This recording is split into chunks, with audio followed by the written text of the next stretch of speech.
They found out. No, it was 2 weeks ago. You'll make it.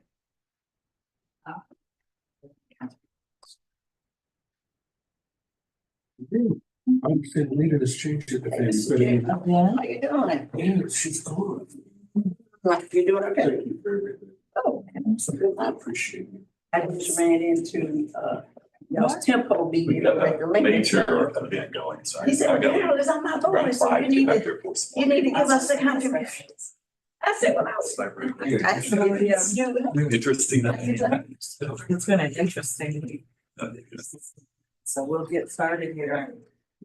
Mr. Chair, we are recording. Okay. Yes. And we're off. We're off. Hello, everybody. Hello. How's everyone doing? Merry Christmas, happy holidays, all that good stuff. It is really, really great to be here. First of all, I want to just thank all of my colleagues and friends for your support of all of the efforts that I've been involved in, most specifically to celebrate the holidays and serve our children. Now, for 14 years, we've been doing that. And I want to thank everybody who made a contribution in some way. Mike, Mark with bicycles, 30 every year, and contributions from you all. Just thank you for helping us to serve our shared constituency of vulnerable children. So thank you. So the work continues, and we've done a great deal to make this holiday very, very special. So I want to start with that. So welcome to the December 19th meeting of the Children's Services Council of Leon County. We have opportunities for public comment, noted on the agenda, and will be offered prior to any council vote. Please complete the comment card provided to Ms. Holly McPhail. Council members, remember to turn your placards to the right to be acknowledged to speak. We will now start with the roll call from Ms. Holly McPhail. Mr. O'Brien, Here. Ms. Marciller, Here. Mr. Johnson, so sorry. Here. Judge Hobbs, Superintendent Hannah, Here. Commissioner Cummings, Here. Treasurer Mitchell, Vice Chair Watts, Yeah. As far as I know. Chair Jones, Yeah. you have a quorum. All right, thank you, everybody, and also to the staff, thank you for the great work that you all do, Mrs. Green and Holly and the entire team, Snyder. Thank you for the great work that you've been doing during this time of year and year round. So thank you as well, as we acknowledge the work that everyone does to support our vulnerable children. So we have the agenda and meeting packet were posted and the link distributed to all council members. Does anybody have any changes to the agenda? Seeing none, is there a motion to approve and a second to approve the agenda? Mr. Chair, I move approval of the agenda. I will second. And it's been properly moved and seconded. All those in favor signify by saying aye. All right, now we've got general public comment, Ms. McPhail. We have any speaker card? We do, and to begin our public comment, there is a special presentation. Right in front of you, there is a book called Brave Hearts that Ms. Green, Director Green is holding up. And we would like, this was a production that came from our summer investment, and we'd actually like to invite them to the dais to present to you about this project, including some of the authors of the book. And with that, Ms. Marcus, we are ready for you and your students.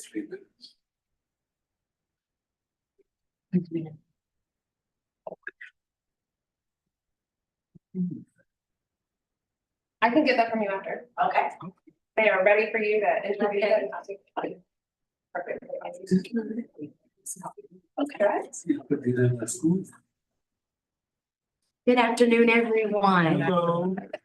Thank you so much for your time, and I would like to introduce Come on you. Come on out.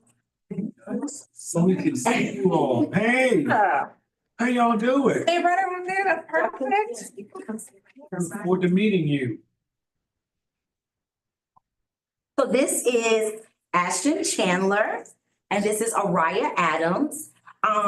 They are the authors, or some of these authors from the book that we created this summer with Creative Mind Solutions this summer. If you take a look at the book, Brave Hearts, I Am an Overcomer. Mr. Jeremy also is the person who helped publish our book. So we have our authors here and the publishing company that helped us publish the book as well. Target print. Yes, yes. If you all can turn to page 11, Ashton Chandler will read you're page 13. He will read, if you turn to page 13, he will read a couple of passages out of the book that he wrote himself. So take your time and go ahead and share. One day I felt very nervous. I was scared of riding a roller coaster. And my heart was beating fast. I wanted to get off the ride, but I said, my grandpa said, you can do it. And I took a deep breath and I looked down. Thank you, Ashley. Also, just to give a little token, he, Mom, you said he was a part of the National Honor Society. The National Honor Society. Ashton, what school do you attend? Tallahassee School, Math and Science. Great school. That is Great school. fantastic for you. Very proud. And then we have Araya Adams, and you can turn to page 11 and she will read her passage out of the book. The time I overcame my sadness and lost my grandmother. One day, I felt sad. I was sad because my grandma was no longer here. My heart felt heavy. I wanted to cry, but I didn't know what to do. I felt sad. So I went to my mom and my TT. They said, it's okay to feel sad. I started crying. My mom, TT, and I were together. It made me feel happy. Started to feel a little better after a while. I thought about my fun times with my grandmother. My grandma, I felt better because I knew she loved me. Okay. And what school do you attend? Sealy Elementary. Really? Awesome student. And thank you guys for coming out. We also have our parents who take their time out to come out and support our students as well. And thank you so much. That's our 2 readers for today. Congratulations. Tell me more about this project and how it came to fruition through the Children's Services Council. Yes, so basically, with Creative Mind Solutions, what we do is we have a writing class every summer, and the students get to come up with a topic together. Then we have her name is Mrs. Kimmy Johnson. And what she does is she comes out with the students. She's one of our vendors.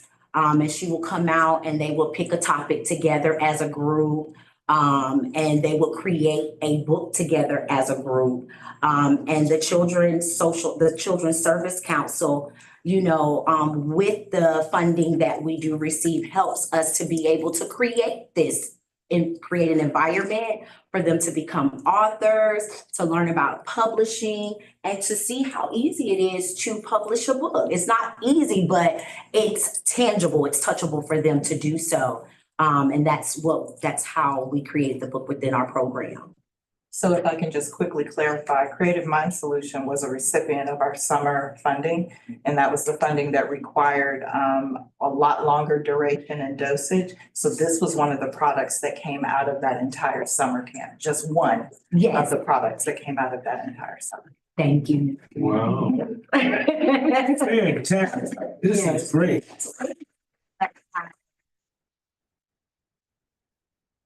Mr. Cohen. Yes, Everyone, this is Mr. Jeremy Cohen, the owner of Target Print and Mail, a local fantastic business. Matter of fact, last year they were Business of the Year as acknowledged by the Office of Economic Vitality. Do you have additional books for sale? Do we have additional books? No, we do not. we can always print more if you need us to. The superintendent The superintendent and I always, when we have opportunities like this, particularly when we have student authors, we like to buy these books and make sure that they're placed in every elementary school in the district. And I'm sure the superintendent will join me in doing the same here yet again. Correct, Mr. Superintendent? Absolutely correct, Chair Jones. Congratulations. Maybe you We would love to purchase 50 of these books if possible. Yes, sir. For Okay, every school. amazing. Thank you so much. And we'll also be in touch. We'd love to have you come and present at our school. Okay, great. We would To love, acknowledge these exceptional students and what they have done and to acknowledge them for the entire school board. we would appreciate All it. right. Thank you for the The invitation. superintendent will be in touch. Thank you so much.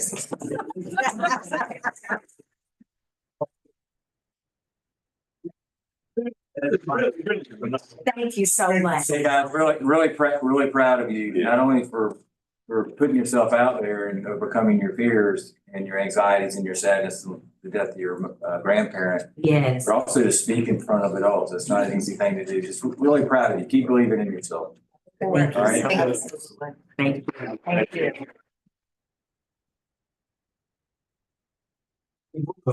We do. We have 3 more speaker cards. Next for public comment is Ms. Deborah Bates. If you'll approach the dais and state your name and address for the record, and I will distribute your handouts. Hi, my name is Deborah Bates. I'm from the Fort Brayton Community 32310. Good afternoon, Board Chair, Vice Chair, Board members. I am here today to speak in opposition of the proposed location of the Children's Home Society Family Resource Center at the Fort Brayton Community Center and ask that an alternate location be identified. I'm a 51-year member of the Fort Brayton community and a 28-year volunteer. The Fort Brayton Community Center is a treasured history of our community, and the community has worked hard to maintain that history for our community. It is sad that we as a community are continually have to fight to maintain our history. The Fort Brayton Community Center has 5 rooms, with 2 of those rooms utilized by the Boys and Girls Club. With the proposed Family Resource Center staffing plan of 4 full-time employees, a computer lab, a food pantry, this would utilize the 3 remaining rooms. With the proposed Family Resource Center taking over the 3 remaining rooms, where does that leave the community? It leaves the community without a place to celebrate all the things that make us a community.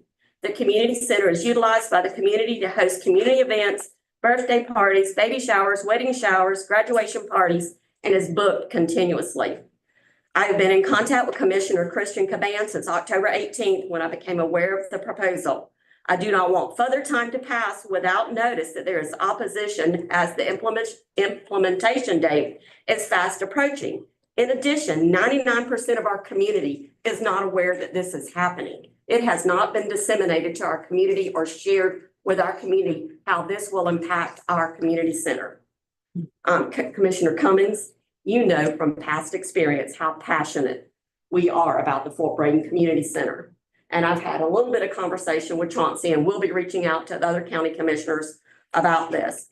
I ask that you consider the needs of the Fort Brayton community and locate another space for a West Side Family Resource Center that would be more centrally located. Should you have any questions, my contact information is provided in the leave behinds. Thank you for hearing me and for your consideration. Thank you. The next speaker we have is Ms.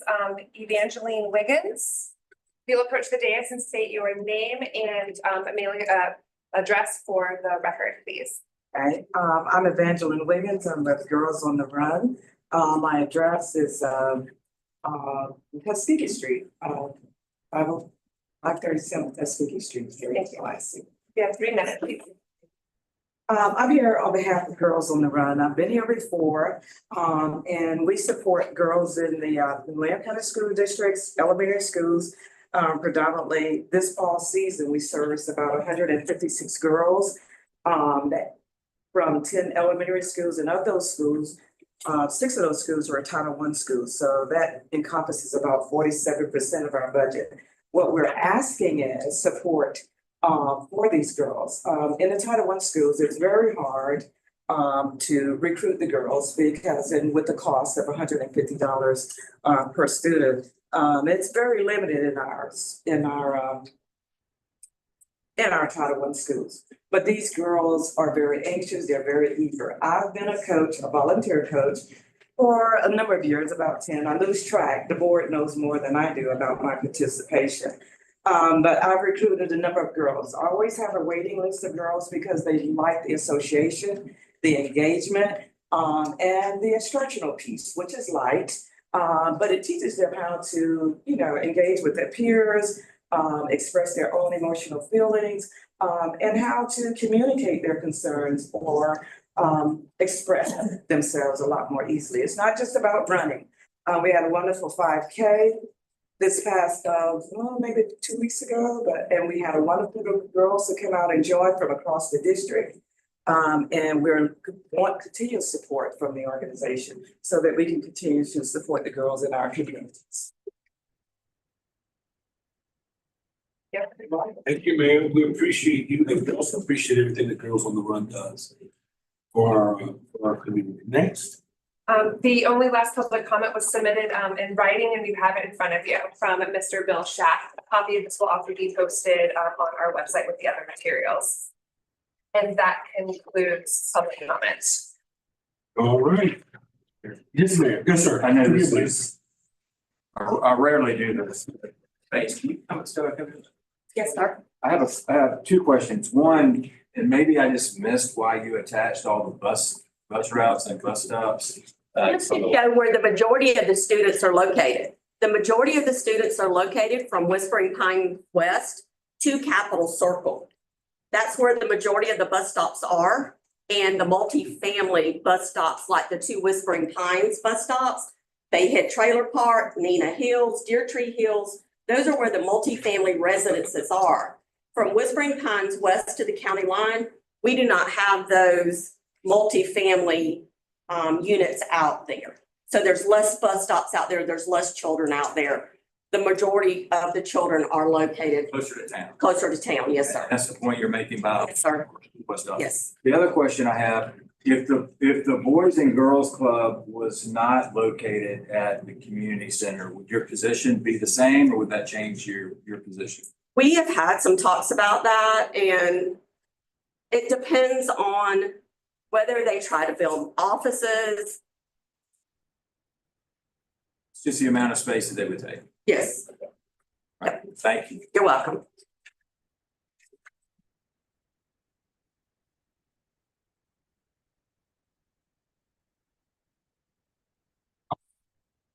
We now have a consent agenda.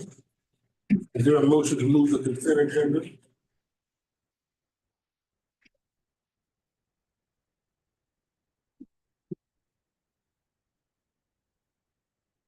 Mr. Chair, I move adoption of the consent agenda. Second. Second. Been properly moved and seconded that we accept the consent agenda. All those in favor signify by saying aye. Aye. Opposed?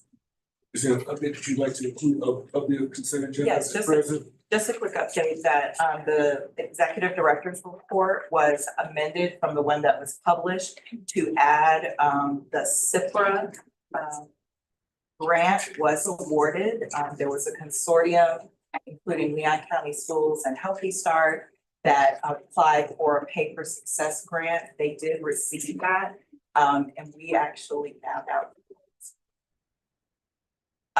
And so they do require some underwriting for that grant. So I wanted to be sure that you had that information, as well as there's a one-pager on CIPRA that you should have at your location, at your seat for you to review. I do expect that the consortium may come in January to ask for some funding from the council as part of that underwriting requirement. All right, thank you. We're gonna now move on to committee reports, starting with the executive committee.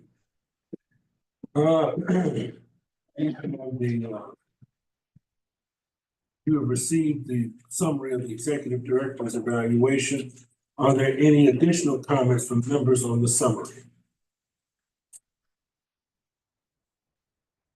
All right, seeing none, council members, you have also received the draft executive director contract. Mr. Rowe, will you please provide any changes noted in that draft contract? Yes, sir, I'd gladly do so. The executive director's current employment contract is for a 2-year term, which expires at the end of this month. It is time for renewal of her contract, and the contract is drafted in substantially similar fashion to the existing contract. It's for a 2-year term that will run through December 31st of 2026. The changes are limited from her current contract are primarily limited to updating the dates and also to clarify in section 10A that Ms. Green is subject to reimbursement for her travel expenses incurred on behalf of CSC Leon to the same degree and in the same fashion as any other official or staff member of CSC Leon pursuant to the adopted travel policy. That change is shown again, section 10A. There is no change elsewhere, though I will note that Ms. Green, as part of the renewal process, asked for 2 considerations that were presented to the executive committee. One is that her salary be increased if the board was willing to do so. 2, she initially sought a travel allowance. Several of the other sister CSCs have in their budgets for their executive directors a monthly allowance for travel expenses. This is to basically reimburse them for expenses they incur in undertaking travel on behalf of their councils. Ms. Green observed that several others, rather than using a reimbursement for mileage type approach, they allow for a flat monthly payment that covers all expenses associated with her travel, her vehicle expenses, the insurance for the vehicle, the gasoline for the vehicle, et cetera. That request was presented to the executive committee at its meeting December 5, along with her request for consideration of a salary increase. The agreement you have before you has the same salary in it that Ms. Green currently receives. It does not reflect any sort of raise. The determination of the executive committee was that the matter would be brought essentially to the full board at this meeting for consideration while determining whether or not to renew her contract. I believe that's a summary of the executive committee meeting, sir, and where we are with her contract. I think that's accurate. So at present, the executive committee has recommended that Mrs. Green would for the 2 issues that were brought before us. One, the reimbursement of travel would be done according to the policy as already directed and our current policy regarding travel and the reimbursement of the same. And as for a raise, there was no recommendation for a raise in salary, but that instead it would be considered on an annual basis as a part of the annual evaluation, and that it was not a recommendation for a raise at this time, but it could be considered by the full board. And so where we are now is if there's no council discussion, we would then just seek any public comment and then move to vote to approve the contract as provided, correct? Yes, sir. The only thing I would add is recognizing that CSC Leon is a government board and discussions of this nature don't take place in any other forum except in a public meeting, open to the public. And Ms. Green effectively has not one boss that she would normally negotiate terms with. She has essentially 10, or in our case, 9. She's responsive to each of the board members. So, and any request she would make for salary increase would be done in this public setting, which I recognize is somewhat difficult for her to present her case, so to speak, or any other consideration she might like, though I would recommend that she at least be given an opportunity to do so if she would like to. All right, with that being said, is there any public comment from the council regarding the recommended contract? From the council or from the public? You'll also have public comment following council discussion. Are you asking for comments from us? Yes. Oh, Yes. all right. So the executive committee actually did make a determination to not recommend a pay increase. Mr. Rowe is right. However, we did make the recommendation that it be emphasized that for travel, that Ms. Green would be able to be reimbursed at the same rate per mile as other staff members. And candidly, if a board member wanted to submit for reimbursement, none has, but they could. And here's my feeling on this. And I've looked at other CSCs. I've looked at other health and human services organizations in and around Leon County. And I've looked at more than just the annual salary, but the benefits package that we put together for Ms. Green. And I think that taken as a whole, it's incredibly attractive. And I felt very comfortable in keeping the salary the same and also allowing for her to submit for reimbursement for mileage. All right. Anyone else? Mr. Chair, Yes, ma'am. may I just get some clarification on 10A? I believe Attorney Rowe said that was added to the contract and it wasn't previously in her contract. Yes, ma'am. The prior section 10A really only addressed travel in the context of being outside the Leon County area. In order for her to incur reimbursable expenses, she would contact the chair in advance and get approval for incurring those expenses. That provision is retained, but the language is also further amplified to describe that she is in fact able to seek reimbursement under the existing travel policy. And that existing travel policy includes in Tallahassee, outside, what have you. That wasn't previously in her previous contract. It wasn't previously stated, but the way the policy itself reads, she would be eligible regardless of what it's provided. And would it be safe to assume then that the request for from Ms. Green, I guess, to the community, because this wasn't specifically in her contract? No, her entitlement as far as reimbursement for travel. Her original request was that there would be a flat fee amount paid to her rather than keeping track of mileage and submitting for reimbursement. That is a feature that is common to several of the other sister districts. For instance, a $300 monthly car allowance or travel allowance is present in several of the other districts. That was presented. She did not specify a dollar amount. She had that open, but she did want to be considered for that sort of flat payment so as to avoid some of the administrative burdens and resource expenditure that are associated with reimbursement. That was presented to the executive committee and they felt that the better course was just clarifying her contract that she is able to seek reimbursement rather than a flat $300 or however many dollars per month for travel. Okay, so I just thank you for that clarification. So I just wanted to get it clear in my mind that that issue was resolved with this inclusion in the contract. As far as the executive committee is concerned.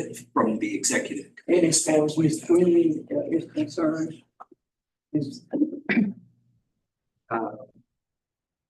I don't know if Ms. Green, again, I recognize how awkward this is. I don't know if Ms. Green wants to address the travel policy and perhaps make a case for flat payment.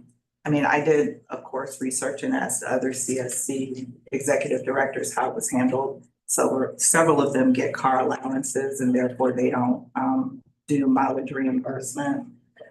We are short on administrative staff, and so I thought it would be easier to ask for a car allowance. Previous, I was not able to claim mileage within Leon County or 10 miles outside of Leon County. So this does allow me to claim mileage, and with that, I will be asking our chair to be able to get a mileage tracker because it just makes it easier than trying to track mileage every time any of us get in the car, the mileage beginning, mileage ending, pulling MapQuest. So that was the emphasis on that. Thank you. Thank you, Mr. Chair. Thank you, ma'am. All right, are there any additional comments? If not, we will accept a motion for acceptance. I will move acceptance of A2, accepting the new contract as drafted by General Counsel for our Executive Director. A second? Second. All right, is there public comment? There's no public comment on this item, Mr. Chair. Any final comments for discussion? Is any comment from you, Mrs. Green?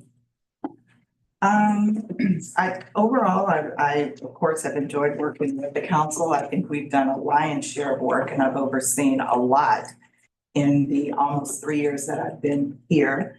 I will note that, of course, I appreciate compensation, but I have not had an increase in 2 years.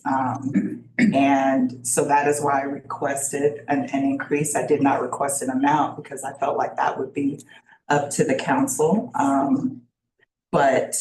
Yeah, that's it. It's always very awkward to talk about this in a public setting. So if I sound a little tongue-tied when normally I'm not, that is why. But that was why I requested that, and I felt like my evaluation merited that request. All right, is there any other comment relative to this? I will go back to the original motion. Yeah, I do have a question, and pardon me because you already had the answer, but is this the new contract? Is it also a 2-year contract? Yes, Yes, 2 years. with a 1-year evaluation though. She still will Be evaluated. evaluate annually and could receive a pay increase Next year. At the time. So it's not to say that it's done for 2 years? No. Okay, all right. I apologize that I didn't clarify that in my. That's all right. You probably did, and I dismissed it. Okay. All right, all those, yes, ma'am. I have another comment, Yes, ma'am. Mr. Chair. I know, Ms. Green indicated that she asked for a raise. The motion on the floor is to accept the contract as presented, which does not include a raise. Am I Yes, ma'am. Correct. Okay. And I just want to throw this out for council consideration. One of the things that we did with the county is we recognize our inflationary state that we live in right now, all of us. And we voted to give across the board raise to everybody, not just executive staff, but to everybody. I would like for us to look at perhaps, not just Ms. Green, but the entire staff, to see if we could, as a council, consider a percentage increase for everybody, including the executive director. I don't think that the executive director and the staff are immune from all of the inflationary adverse effects that we all encounter on a daily basis, not to mention the grocery store, but everything else. So I'd just like to hear my fellow council members if they would like to just discuss it or entertain some percentage for Ms. Reed and staff across the board. And of course, we got our treasurer, he knows our fiscal condition, but I think it's important because when you look at other entities, governor gave all teachers in the state raises, and I think that was in clear recognition of our state that we're in from an inflationary standpoint. So I'd like to hear from our treasurer, Mr. King. Thank you, Commissioner. Two things. One, currently, the executive director has the authority to increase the staff of CSC with a cost of living increase. And I actually think it also allows her the ability at her discretion to give additional merit increase. And that is built into the budget. What I would tell you on as a cost of living increase, to Sika's point, it is awkward, but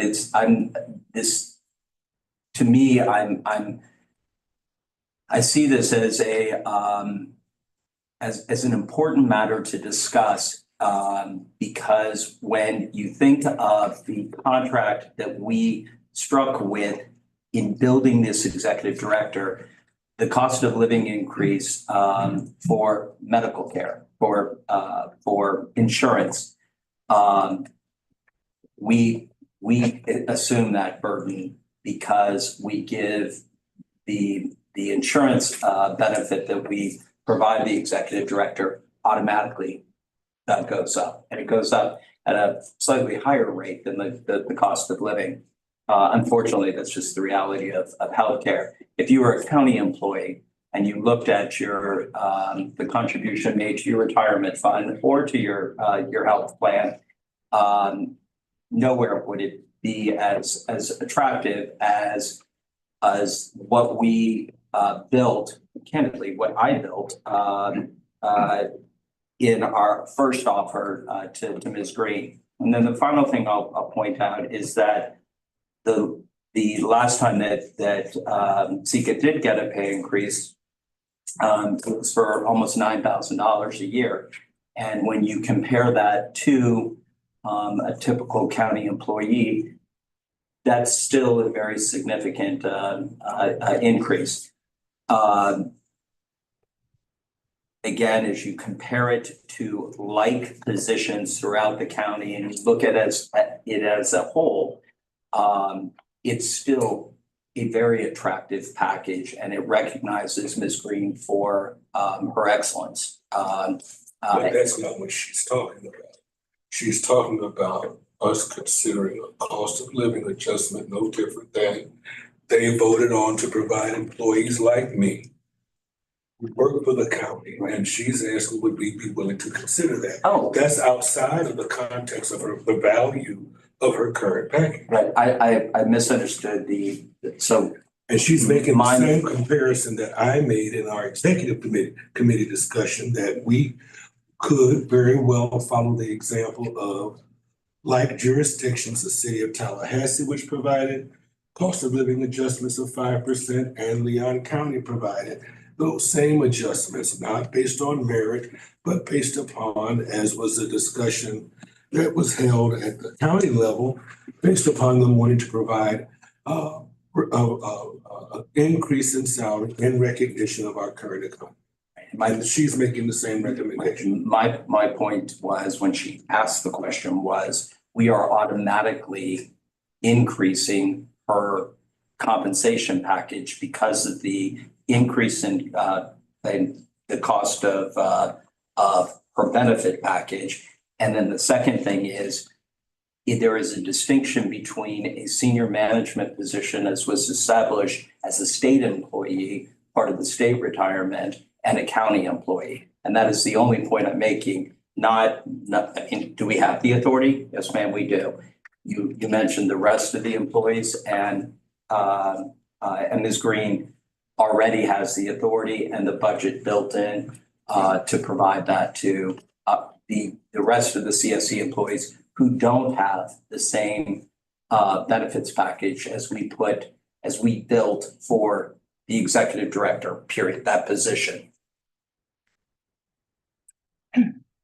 Anyone else? Yes, sir. Yeah, I just had a quick question of the executive committee about what type of benchmarking was done with the current executive director salary against some other. I've heard Councilmember Mitchell referred to some state. Were there any other benchmarks that were looked at to see where? Provided us with a comparison. Would you share that? Yes, sir. In doing some research, I surveyed the other children's services councils around the state. I believe there are 11 others. For 6 of them, financial information regarding compensation was readily available. So I tabulated those and provided them to the executive committee. I have copies here. This shows the base salary of each of the managers as well as whether or not they have a car allowance and what their retirement benefits are as well.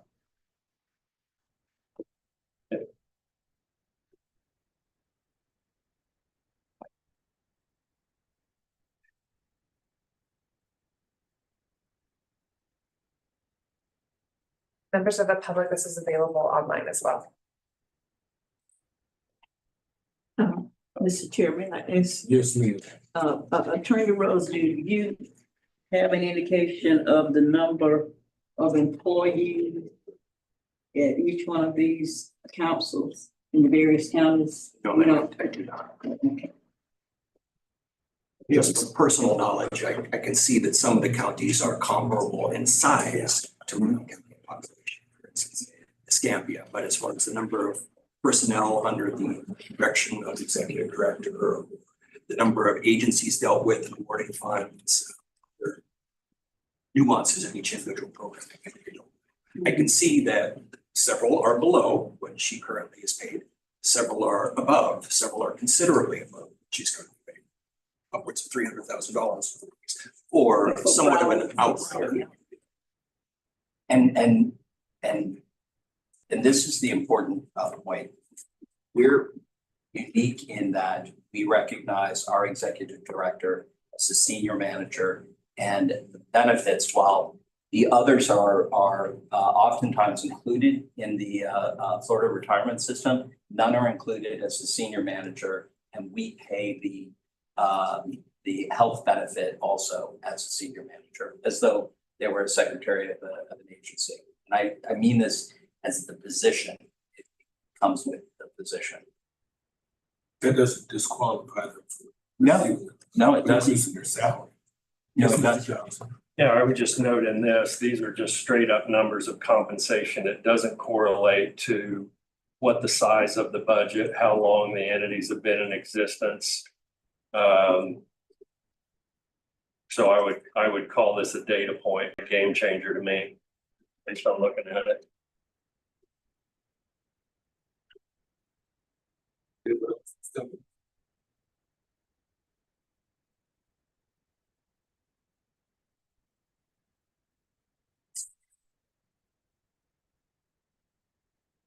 Mr. Chair, back to my point about cost of living. And I appreciate our treasurer pointing out that we basically don't have control over the staff. Cost of living, that's in the discretion of our executive director. And at this point, I'm not. And I guess we don't need to know, we don't have to know what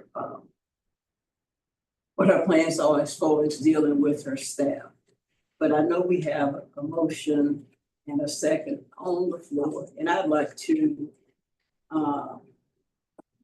provide an amended motion to provide a cost to accept the contract as presented, but to also provide a cost of living increase. And I'm doing this to see if we can come to some consensus. It feels like we can cut the air in the room, but to see if we can come to a happy medium as a council and medium with the executive, and also recognize that I think the staff does a tremendous job. I think our executive director has done a great job in leading the staff. And I think we are certainly on the road to doing what our mission is. I think if we look back over the last couple of years, we're moving that needle. But I want us to also have a good working relationship, and I want us to recognize the state of the economy that we all are living in. And I appreciate Treasurer Mitchell pointing out the escalation in costs and other benefits that we provide for the executive director. But notwithstanding that, I'm hoping that we can come to maybe a happy medium to try to see if we can have, what do we call it? We go into negotiations and mediation to try to resolve issues as attorneys. And you give a little and you take a little. Everybody doesn't necessarily get what they want, but you give a little and you take a little and you walk out, everybody walks out smiling. So in that vein is my amended motion. Is my motion to amend the motion on the floor to accept the contract as prepared by Attorney Rowe, but to also provide a cost of living increase for our executive director. So that's my, no, it's called a substitute motion, I believe. I'm sorry, that's my substitute motion. Is there a second to the substitute motion? It fails without a second, so we now go back to the original motion at hand that we would accept the contract as provided by Attorney Rowe. And that's been properly moved and seconded. All those in favor signify by saying aye. Aye. Opposed? Ayes have it. All right.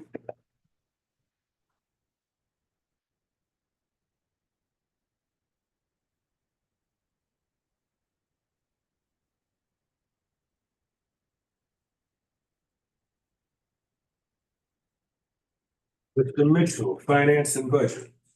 The financials for October and November are included in your packet on page 29. John, I don't know if Grayson is here, if anyone has any questions. We had what I think was an amazing finance committee meeting where we went through, and not only did we probably go deeper on each one of these items than we've ever gone before, but we talked about deviations and an explanation for deviation. And when you can get two CPAs in the room and they both see It's where the magic it happens. is where the magic happens, and I just got to sit back and enjoy it. Anyhow, so if you have any questions, I'm happy to answer them, or Mr. Grayson is here. But the financials do need to be just based on the asterisk. It suggests we have pulled them out of the consent agenda, so we need to we need a motion and a second to move the financials for October and November. Mr. Chair, I move the financials as presented. Your second? Second. All right, then probably moved and accepted, probably moved and seconded that we would accept the financials for information purposes only. All those in favor signify by saying aye. Aye. All right, now we move to item 2, recommended action for Science. Will you lead the discussion? Sure. The full board, just a quick history, asked that the finance committee take a look at the issue in consultation with outside counsel.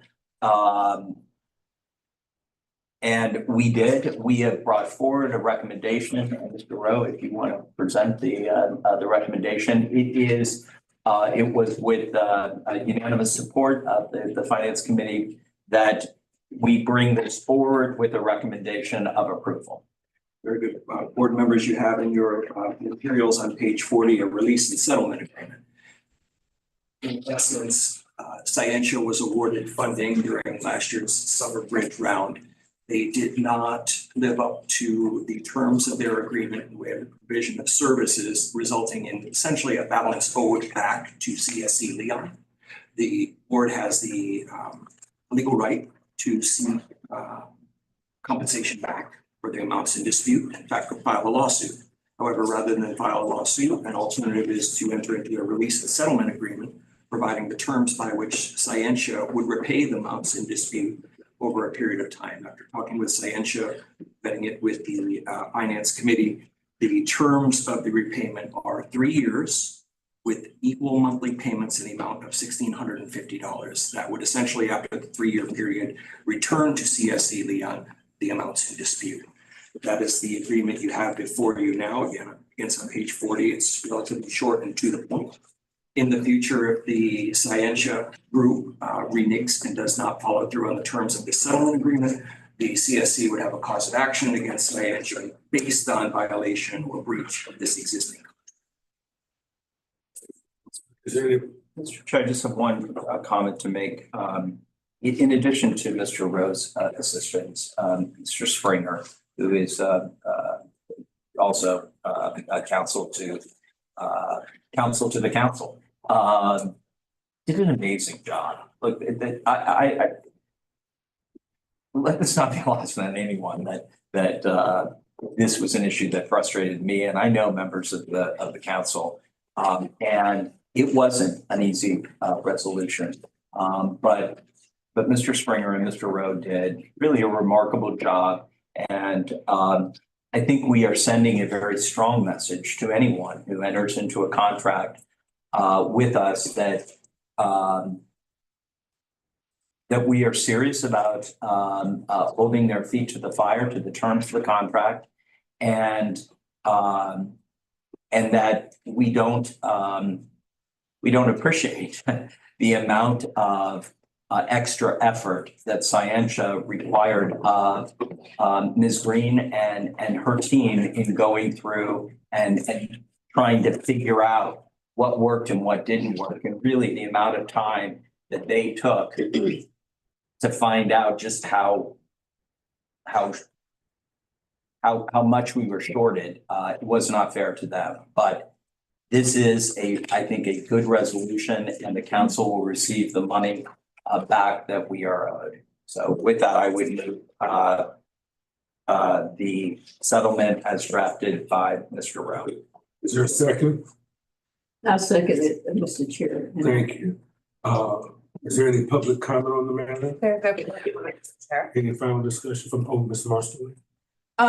Just one question. And I don't think I see it in here, but is Scientia eligible or not eligible to obtain funding from the council during this 3-year payback period? They're ineligible. Our financial guidelines where they sign the original contract make it clear that if money is owed to us, and it is not repaid, there is no ability to apply for more funding until that is satisfied. Okay, great, thanks. Ms. Cummings? Yes, thank you, Mr. Chair. I just want to commend the committee and Mr. Rowe for this contract straight to the point. But one of the things, notwithstanding the monthly that they've agreed to for 36 months, they might have the ability at some point to pay a lump sum or to pay more. And I just didn't, and I don't know if we need the language, but generally we would have some language that said that nothing prohibits them from paying more or paying in a lump sum, or And that was that's just sort of understood. And to your credit, that was part of the conversation that they had with the owners of the company. It was a part of their conversation. They would make every effort. But we didn't want to reduce it in the contract, saying that they're notwithstanding the agreement, they could always pay more or always pay a lump sum. If you like, I mean, if you want to make a friendly amendment that we would redo the draft to include that language, and certainly I'm sure it can be seconded and approved by your colleagues. It doesn't change the amount owed. It wouldn't change the amount owed, but we would defer to your legal expertise in that. Give them some flexibility. If we wanted to make that change.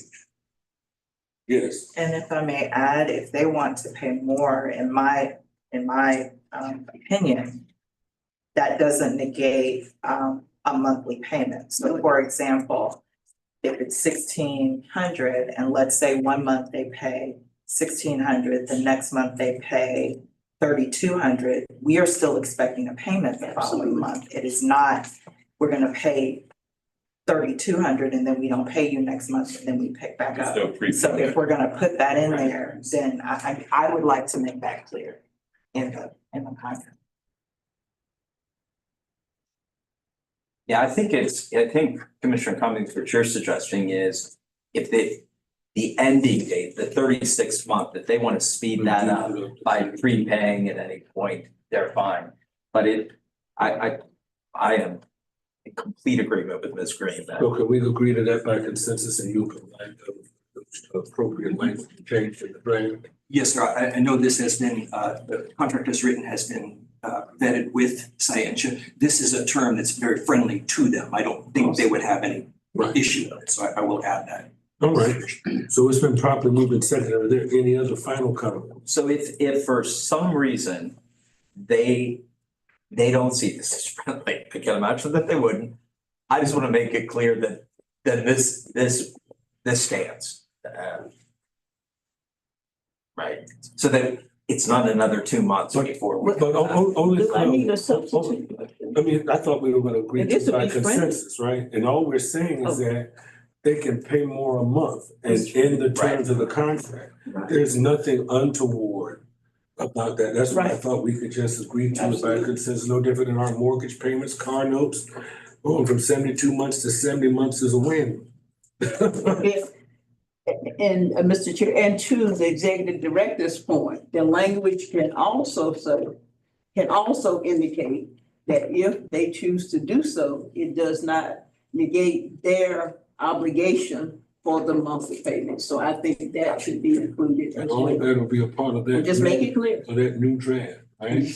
To then be submitted and finalized with the respondents, correct?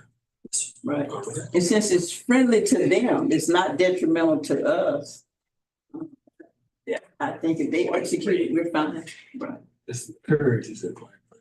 So So we gotta. And it has to come back to us again. No, that's that what- was really what I was trying to That's what- avoid. Yeah. We'll Right. make the changes, but if they refuse to accept the changes, We'll they just go go back back to this agreement. Right.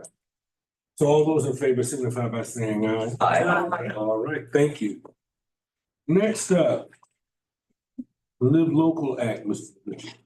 Again, I'm gonna turn this one directly over to Mr. Ruff.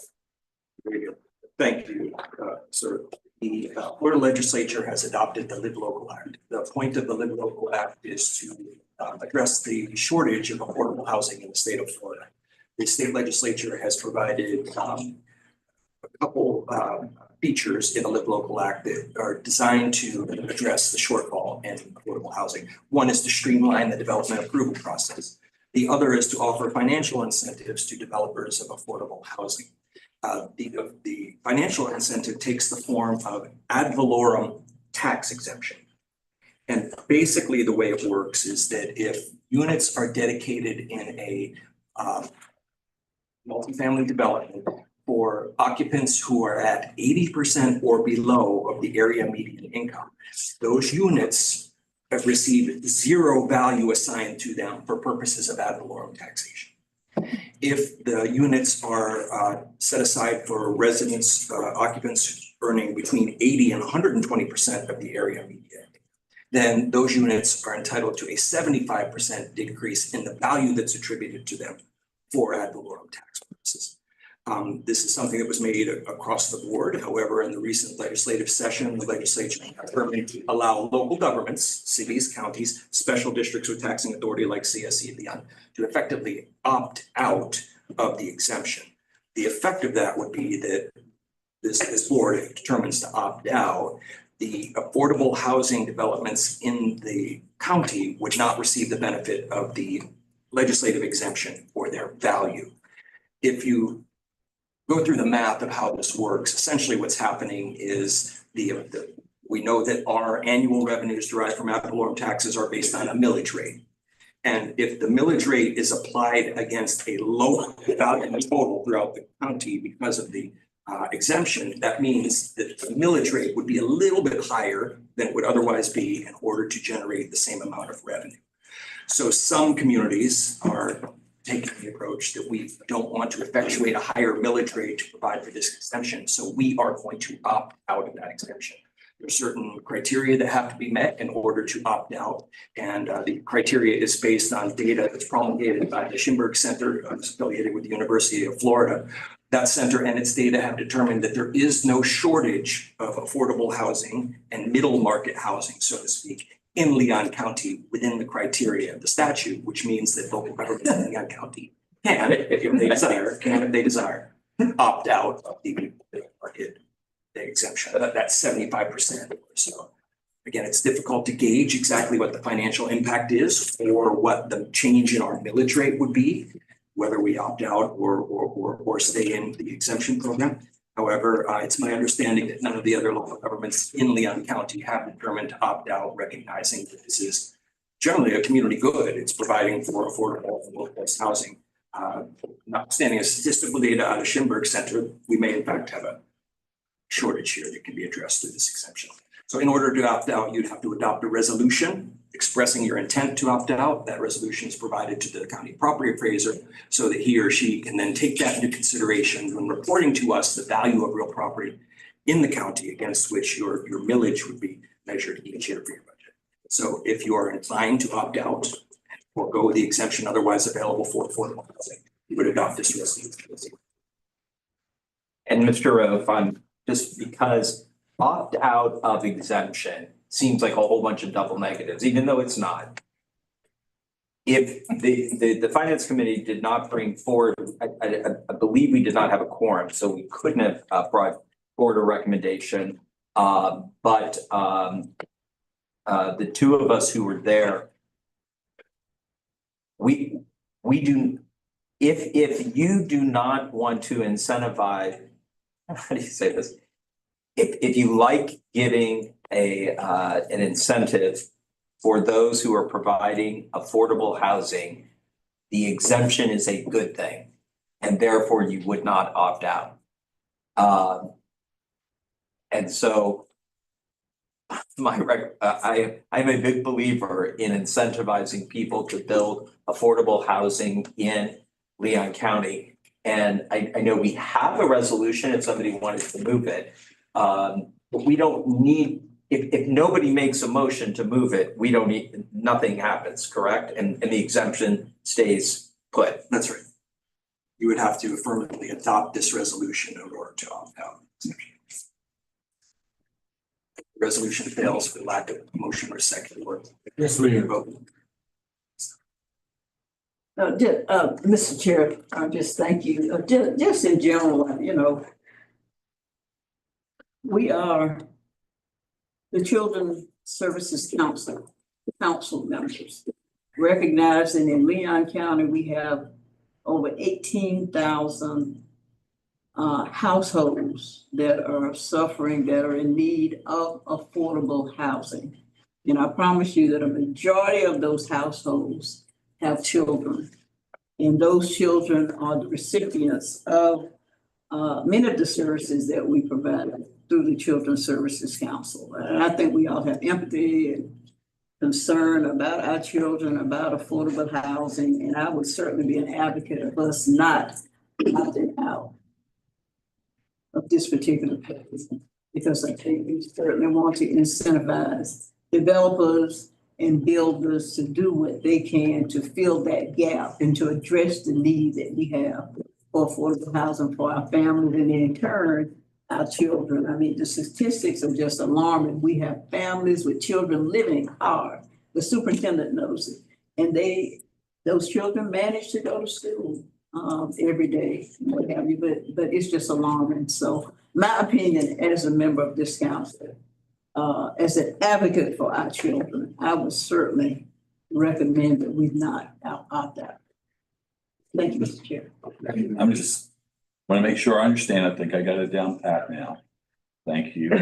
I'm just asking, Mr. Mitchell, I take it you're not making a motion that we adopt. It is rare for me to shut my mouth. Okay, all right, that's all I, right. Mr. Hannah. So, Mr. Rowe, who did you say was, what government agencies were eligible to request an opt-out? You said local government? It's available to local governments that impose that. Because usually, I know usually, like school districts usually aren't even, school districts aren't allowed to opt out. I don't know. I mean, we do opt out. We're not usually included in issues like this. Like school districts are usually held harmless.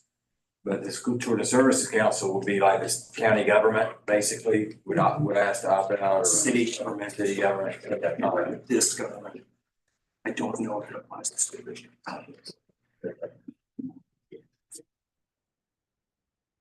All right, is Mr. Mitchell? So without a motion or a second, it dies and therefore the. We haven't called for a motion.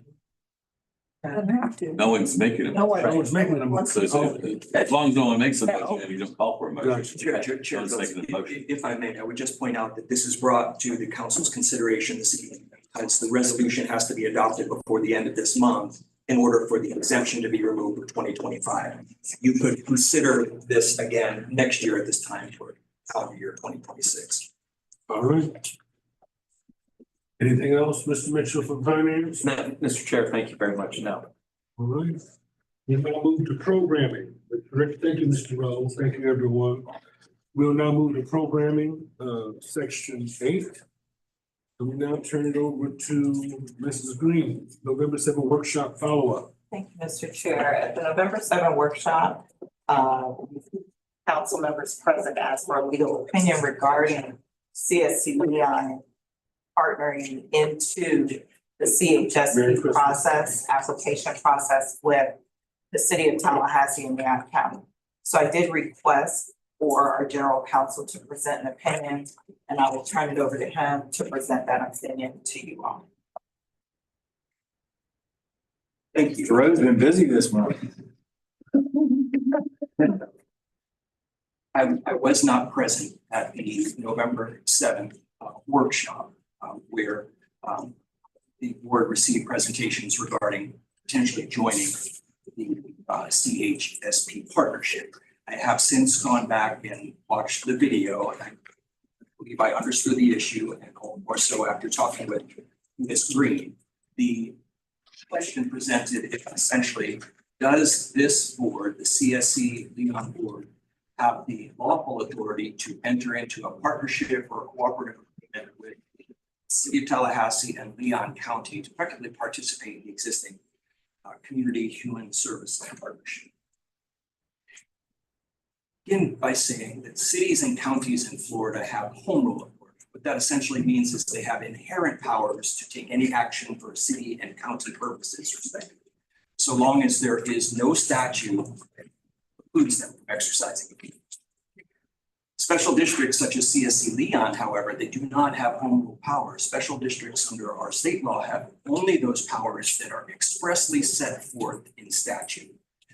The statute governing CSC Leon is primarily section 125.901 that provides for the creation of the districts, for the composition of their boards. It provides for a referendum approval in order to establish a Children's Services Council, and it enumerates the various powers that are available, including the levy of up to 0.5 mils to fund children's services, various other matters related to the provision of children's services.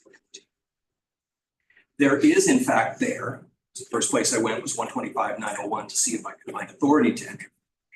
There is, in fact, an express power for a Children's Services Council to join another local government in the joint funding of children's services in the community.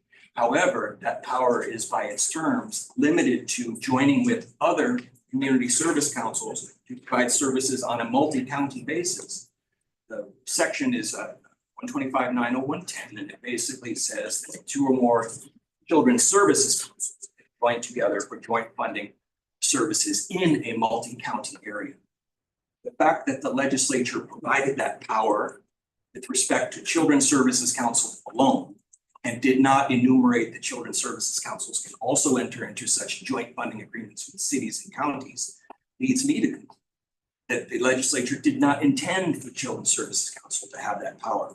I found nothing else in the statute that gives me what I can put my finger on as an express grant authority to enter into a joint or a cooperative agreement for joint funding of children's services with the city or the county. I didn't see it.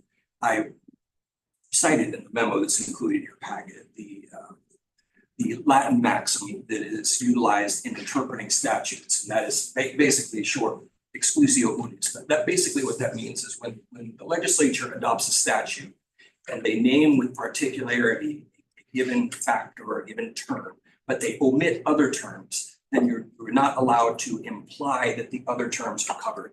There's no wiggle. There's no wiggle. They Is that mentioned. Latin? I mean, excuse me. Yes, they gave that power with respect to other children's service councils alone, and even then only for multi-county programs. It's anything there that would allow CSC to join with or partner with or enter into a cooperative agreement with the city or county for joint delivery and funding of children's services. Now, that is not the only statute that is applicable to the Children's Services Council. There are other statutes out there. My review next was in 163.01, which is known as the Florida Interlocal Agreement Act of 1969. And what that statute does is it authorizes cities, counties, and special districts to enter into agreements with each other for the joint exercise of commonly held powers. So for instance, the city and county can get together and agree to exercise jointly powers they each share in common, which should be exercised independently. In my estimation, characterizing a agreement as an interlocal agreement with the city and county doesn't work, and for a couple of reasons. One of which is this board does not have the broad home rule powers that the city and county have. The CHSP covers 12 categories of services, one of which is senior services. So they are actually funding and providing services for senior citizens causes. This board does not have that power. This board's powers are limited to exercise powers in advance of children's causes. That's one example of a power that is not jointly held between the two groups. The other thing that occurred to me in reviewing 163.01 is that while cities and counties have home rule power, this board does not. It's bound by its statute, and there is a provision in the statute which the board is familiar with. We've discussed it before, and I've authored memos on it before. It's basically the non-supplementation provision, or as it's worded, the non-substitution provision. It basically says the funding that's being made available annually by CSC Leon for children's causes is not meant as a substitute for existing resources. Rather, it's meant to provide additional improvements, is the word, improvements in children's services available in the community. It doesn't really elaborate. The statute does not elaborate on what improvements are, but reading through the statute and reading through the federal materials governing the comparable non-supplementation clause, it appears to me that the intent of the Children's Services Statute is that the money is raised to go to provide additional services which would not otherwise be provided in the absence of funding. I have viewed this in terms of, and previously described it as a force multiplier. CSC is meant to be a force multiplier. The funding that it provides is meant to provide more or better services than already exist. If you were to join the partnership, you would effectively no longer be the force multiplier. You're not ensuring that additional or better services are being provided. You're becoming a base level provider of the services themselves, as the city and county currently are, and which they have full authority to do under their home powers. So that is the extent of my review to date. I did not survey other local governments to see if they were engaged in similar partnerships with their host counties or municipalities in their counties. That might be instructive for a couple of reasons. If I could find an example of that, it might suggest the legal authority that they relied on for doing it. However, doesn't necessarily mean that they observed and spotted the same issue I did. They might have pressed forward with a partnership without giving any thought to whether or not they were expressly authorized to do so under state law. So my thought after doing the review that I've done so far is that I do not believe this council has that authority. I'm glad to go back and do some additional research if this board so directs me, but in the absence of that, the memo suggests the board doesn't have that authority. Mr. Rowe, I want to thank you for everything that you've provided. In fact, I almost see in your response the kind of conversation that we had. You really answered everything that we said, right? I remember who talked about supplementation and about how it is not the intent that Children's Services Council's investments would be service or supplementation. I am also recall it was at the behest of Mr. Mitchell and the director that we find the legal review to find out what is permissible. And I am hoping that sans any formal collaboration or memorandum of understanding, it is still should be the intent of the Children's Services Council to leverage partnerships that expand on the investment made in children's services, particularly with CHSP and Children's Services Council being the predominant funders outside, municipal or governmental funding that is provided in our local community, with the exception of those monies that are also raised, one by local not-for-profits independently, as well as through United Way. I know that when I was thinking of this collaboration, I was thinking about the collaboration that led to the creation of the Blueprint Intergovernmental Agency. Also subsequently, the creation of the office in which I am currently employed, through a collaboration through two jurisdictions that would then optimize economic development in our community by bringing them together. But you have now clearly explained that we are not a jurisdiction similar to those. And so subsequently, by virtue of the statute that you sought to clarify in our earlier conversations. But I still hope that through what I know is a collaborative dialogue that ensues by everyone who's in the children's services space at both the city, the county, and CSC, we'll continue to have those conversations so that we can meet the needs of our Alice population of children. Because if there isn't any collaborative conversation, I think that one, it'd be poor stewardship of this community. But then two, I think that children, the moving of the needle, which is one of the reasons why the community overwhelmingly made the choice to vote for the creation of the Children's Services Council. We want to be able to find that measurable impact. And through that continued collaboration, I'm glad that it started, it has existed since we have hired a director, and will continue, even though not in the formal style, as suggested by the persons who came and presented to us at the workshop. So again, your responses have been spot on and provided greater clarity than ever, but I still hope that it is the will of the council that we will continue to seek collaborative conversations to make certain that we're optimizing all monies and all revenue generated by our community to meet the needs of the Alice student population. Mr. Watts?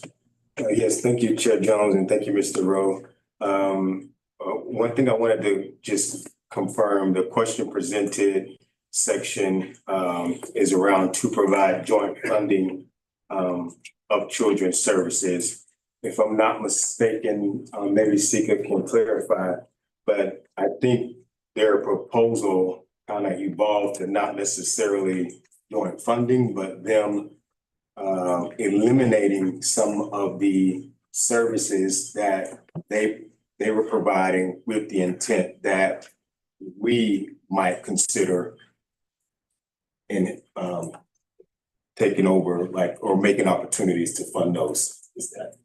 So yes, the first request that came was a request to this council to replicate and fund those categories dealing with children, youth, and families in a CHSP-like fashion. That was the first request that came. During the workshop, there became two options. The first option was joining in with CHSP and joint funding with a joint application process, which is addressed by the legal opinion from our general counsel that we cannot do that. So there is still a request left on the table for this council to contemplate whether you want to look at replicating a process that would thereby allow those entities that are funded through CHSP benefiting children, youth, and families to come to us. At the workshop, you empowered me to have conversations, continual conversations with the county, in the vein that our chair has said, but there still needs to be some response to Leon County's request to this council to look at replicating a CHSP process and funding that process such that those entities would come to CSC Leon if in fact the county determined that they would not fund those. How is that? The original proposal by the county was that they would have entities with programming benefiting children, youth, and families come to the CSC versus going to the county. The county did not have an appetite for doing that because they feared that, not feared, that's not the correct term. We have a different application process that is set up by those priorities on the wall and done through 4 different ways of doing it. So our application process is more stringent. It is done in accordance with our priorities. And it is not a process by which there is a rudimentary every 2 years, this is the application process. These are the categories that we're funding, and so you apply. So the fear was if they did not fund those categories, that there would be entities that would not receive funding because they can't just come to the CSC Leon for funding. So at the direction of the county commission, their administrator was asked, they asked their administrator to ask us to replicate that CHSP process for those categories that benefit children, youth, and families, such that those entities with programs that had customarily received some amount of funding through CHSP would have the ability to come to CSC in the same manner. So with, I hope that makes sense. It does. It I mean, that does. goes So back with the legal explanation opinion, of we are supplementation. now left with that request for this council to make some sort of decision on such that I can communicate back to the county. And my last piece, this won't take long as well, and again, this is very well done, Mr. Rowe, but this is my life for the last 20 years. So anytime I see probably not, or not that I'm aware of, or, you know, it's like not definitive, so it's not definitive. I don't read it as does not appear, I don't read it as the final stand recommendation. And I don't, if there's an opportunity where, you know, to further research on it, so that you're in a better position in the council is, but that's just my opinion. When I see those statements, it is still up for interpretation. Mr. Marshall. Thank you, Mr. Chair. I am comfortable with the legal opinion that we've gotten from our general counsel, if only because in the other part of my life, I've recently been involved in Chapter 163, special districts, and so I agree with what you have here. But what I'm hearing about the whole replicating of the process, I don't think that that's separate from so that we can send entities to the CSC in case CHSP doesn't fund them. That sounds like, substituting our funding for other. Now, if we want to replicate the process, that's one thing. I just want to interject that at the time that request was made, CHSP was going to discontinue those categories. So it wasn't like it's just clarification. Yeah, I get that, but Okay. what I'm still hearing that is giving me a bit of concern, especially in light of the legal opinion we now have,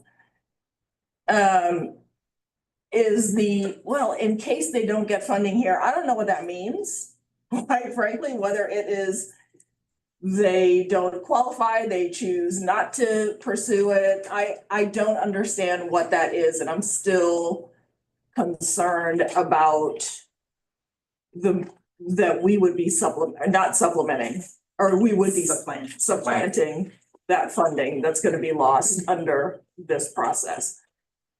I think we need to, if we're going to continue this conversation, I think we need to look at it a bit more closely. My position is that we kind of say no and move on with our process and our funding and our priorities as they are. Thank you, Mr. Chair. Just going back to when this first came about, there was an initiative by the city and the county that recognized that the Children's Services Council is perhaps deemed as the experts of all things children related. And so there is this proposal to stop funding or to shift those entities from the CHSB process who provided services for families and children, to shift them to the Children's Services Council, because we are considered, we, the council, the experts for all children related issues, okay? And it was proposed to be done, I guess, a year ago. But one of the things we impressed upon that initiative from the Leon County government standpoint is we were concerned that, number one, if they did that, it would be supplantation, that there was prohibition in the statute that created the Children's Services Council that did not allow council funds to supplant what had already been in place.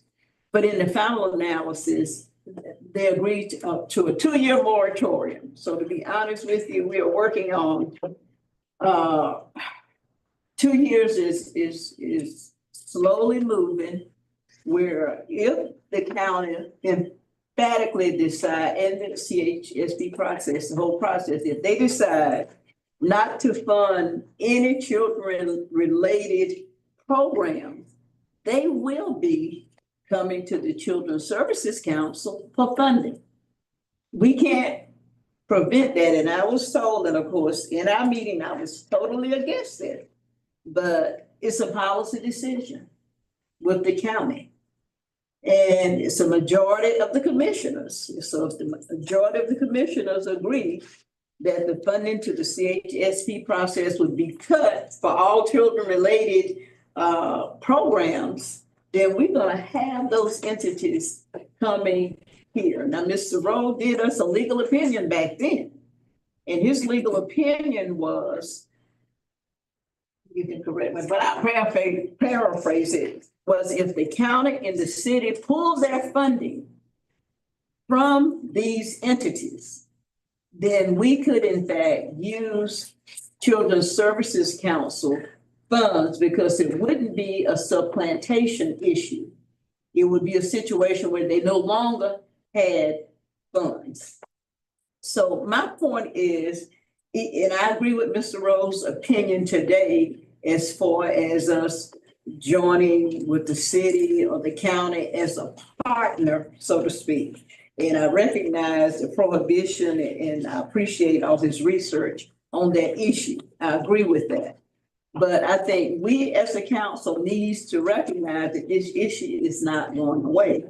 And so the second option that we have is to create something similar, and I don't necessarily believe it has to replicate the CHSP process. I think that we can be innovative. I think that we can create some process so that the services that are being provided by these entities can continue. And, you know, I just see an adverse ripple effect. If these entities that provide services for our children now, they provide services that assist parents and families with paying daycare, they provide subsidies. If those go away, I can just see a ripple effect in our community, not only with provision of services, but I can see mothers, single parents not being able to go to work because they can't pay for daycare. They got to stay home and take care of their children. And I can see them then losing their jobs. So I can see a whole economic adverse effect on our community, on our economy here, and it's certainly adversely affecting our children.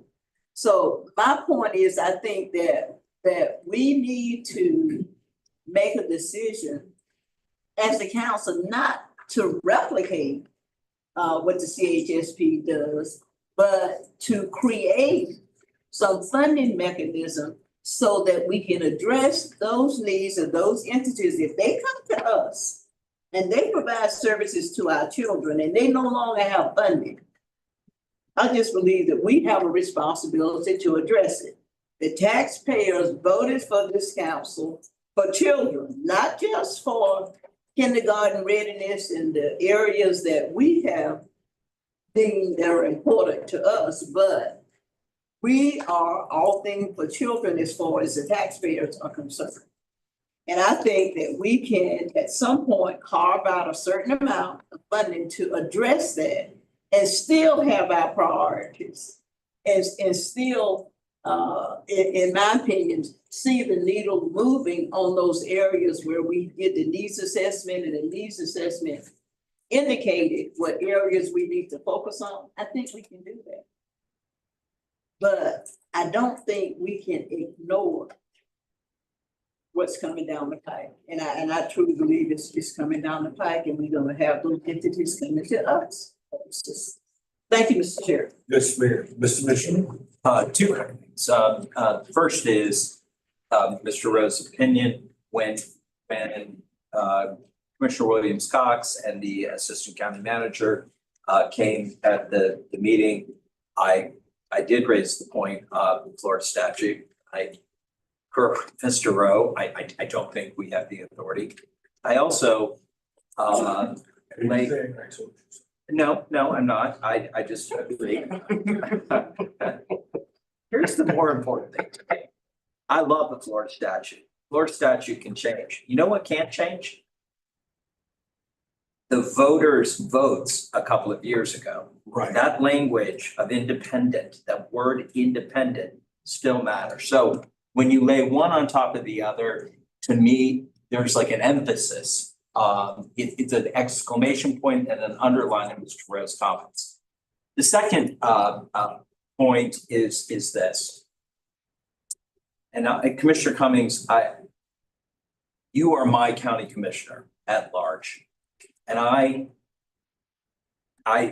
was not violating sunshine because at a children's summit where I walked up to you and thanked you for your position as a county commissioner, rejecting this concept of we're going to remove funding for children's services.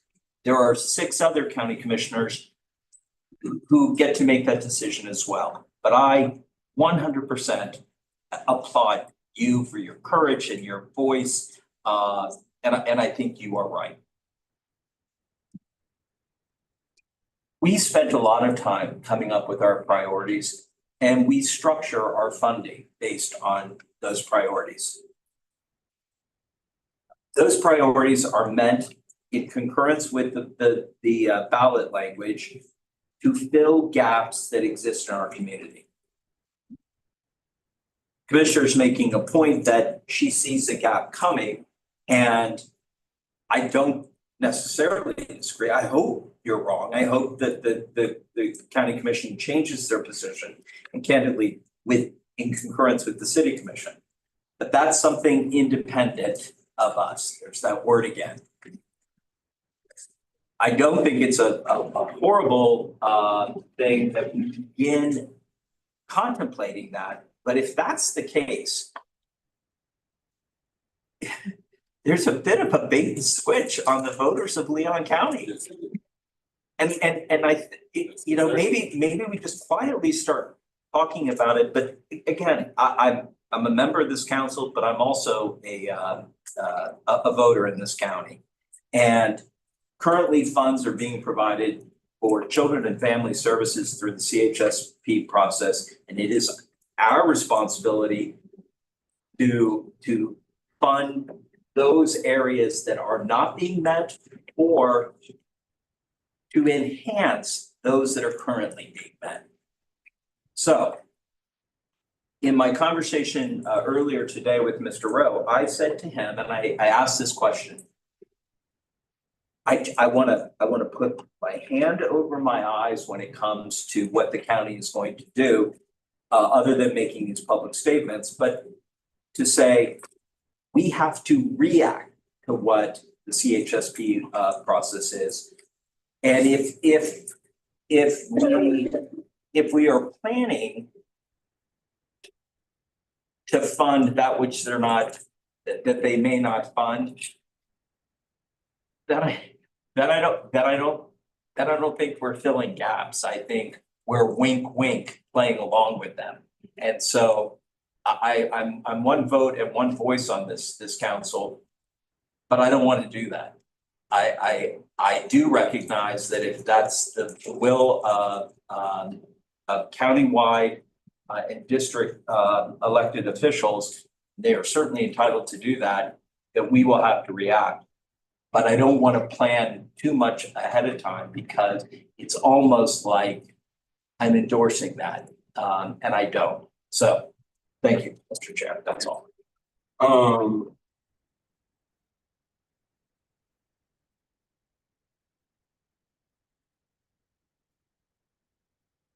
Take the word bait and switch, although I've used that phrase sometimes here and I'm the same dais. It is relatively spot on. I always remind this council and our public that this creation of the Children's Services Council was overwhelmingly decided, not by a slim margin, but by a great margin for its creation. And voters voted for it because they already knew what was already existing and realized that it was not enough. Now, we are not political. We are not necessarily advocates, although our director may very well be. But I can imagine that if there is a continuing appetite for any jurisdiction, whether it be the city and county, and I speak now not as an employee, but as a duly elected member of the school board that provides instruction for school-age children, I can imagine that there would be an overwhelming rejection of such a notion, particularly from one, the human services community, other children advocates, because here now an already existing dedicated source of revenue for children's services would be taken away. And then faced only with one source of funding, meaning that we then go not forward, but backwards. And that is not good stewardship, that's not good policy, and that's not good politics. So and I'm grateful that you're the person who was designated to represent your commission, and I'm sure you will make that argument to your colleagues, but I can pretty much assure you that you will not make that argument by yourself, because the numbers, what that will mean in terms of forward progress and meeting the needs of our shared Alice population is put back in jeopardy yet again. So I concur with what everyone has said. And again, as a member of the school board, whose entire district, the only school board member whose entire district is made up of Title I schools, stretching all the way from Fort Braden is my school. Yes, sir. I'm always at Fort Braden, all the way to James S. Rickard's High School. All Title I with working class families, all with vulnerable student populations. And so I know what that impact will mean to us. So if there's a response, if that is what you're asking for now, with the council's permission, based upon the research and intel that has been provided us about what we can and what is permissible for us in terms of one, enter into collaboration regarding the statute and the supplementation of funding, that you and our attorney would prepare that written draft response. I don't know if we by consensus, we want to have it shared with us for a final review, or have the executive committee review it, or do we just trust that it goes forward, or what would be I'd like to hear what you all are thinking about that in terms of this response that we would pay. Excuse me, next executive committee meeting isn't until February 20th. But we want to address that because we talked about that at the last meeting. Okay. But I don't know, is there a timeline in terms of when this response must go to them? No, the they were asking us to look at starting fiscal year 27. So Okay, that would mean that if we were to do so so would y'all let that letter come back to us, that response? Or email, it can be emailed to me. See, it's a comment 627, the fiscal, yeah, it would be fiscal year 26, 27. Right, so it would be, again, from a preparation standpoint, it's sooner than, it'll be here sooner than we think. Commissioner Cummings, you're We did a still the 2-year designee, right? You just got re-upped. Right. So we did a 2-year moratorium on any changes, so that's why I don't know. It'll be here before we know it. Yes, ma'am. So we want the letter to come back to the full council, right, for review before we send it? Is that consensus? Before we communicate provide the county with a response? And we have time, yes. Okay, and I think it also should include information that explains our already existing process. Our process, although influenced by CHSP, because we do get the community input in terms of the evaluations of our RFPs, our process is our own process born of the independent studies that were done, that were commissioned by this council. Right, so the wanting to go to a CHSP model, we can respond to that as well, because our process is our process. Yes, ma'am. Well, Mr. Chair, no, I just wanted some clarification on the parameters of the letter. I guess it was my thought that the letter would just specifically address the partnership, the fact that we are prohibited by the statute based on Mr. Rowe's legal opinion from entering any type of partnership with the city and the county. But you wanted to also address the second portion of whether or not we could fund. Because it's two, correct?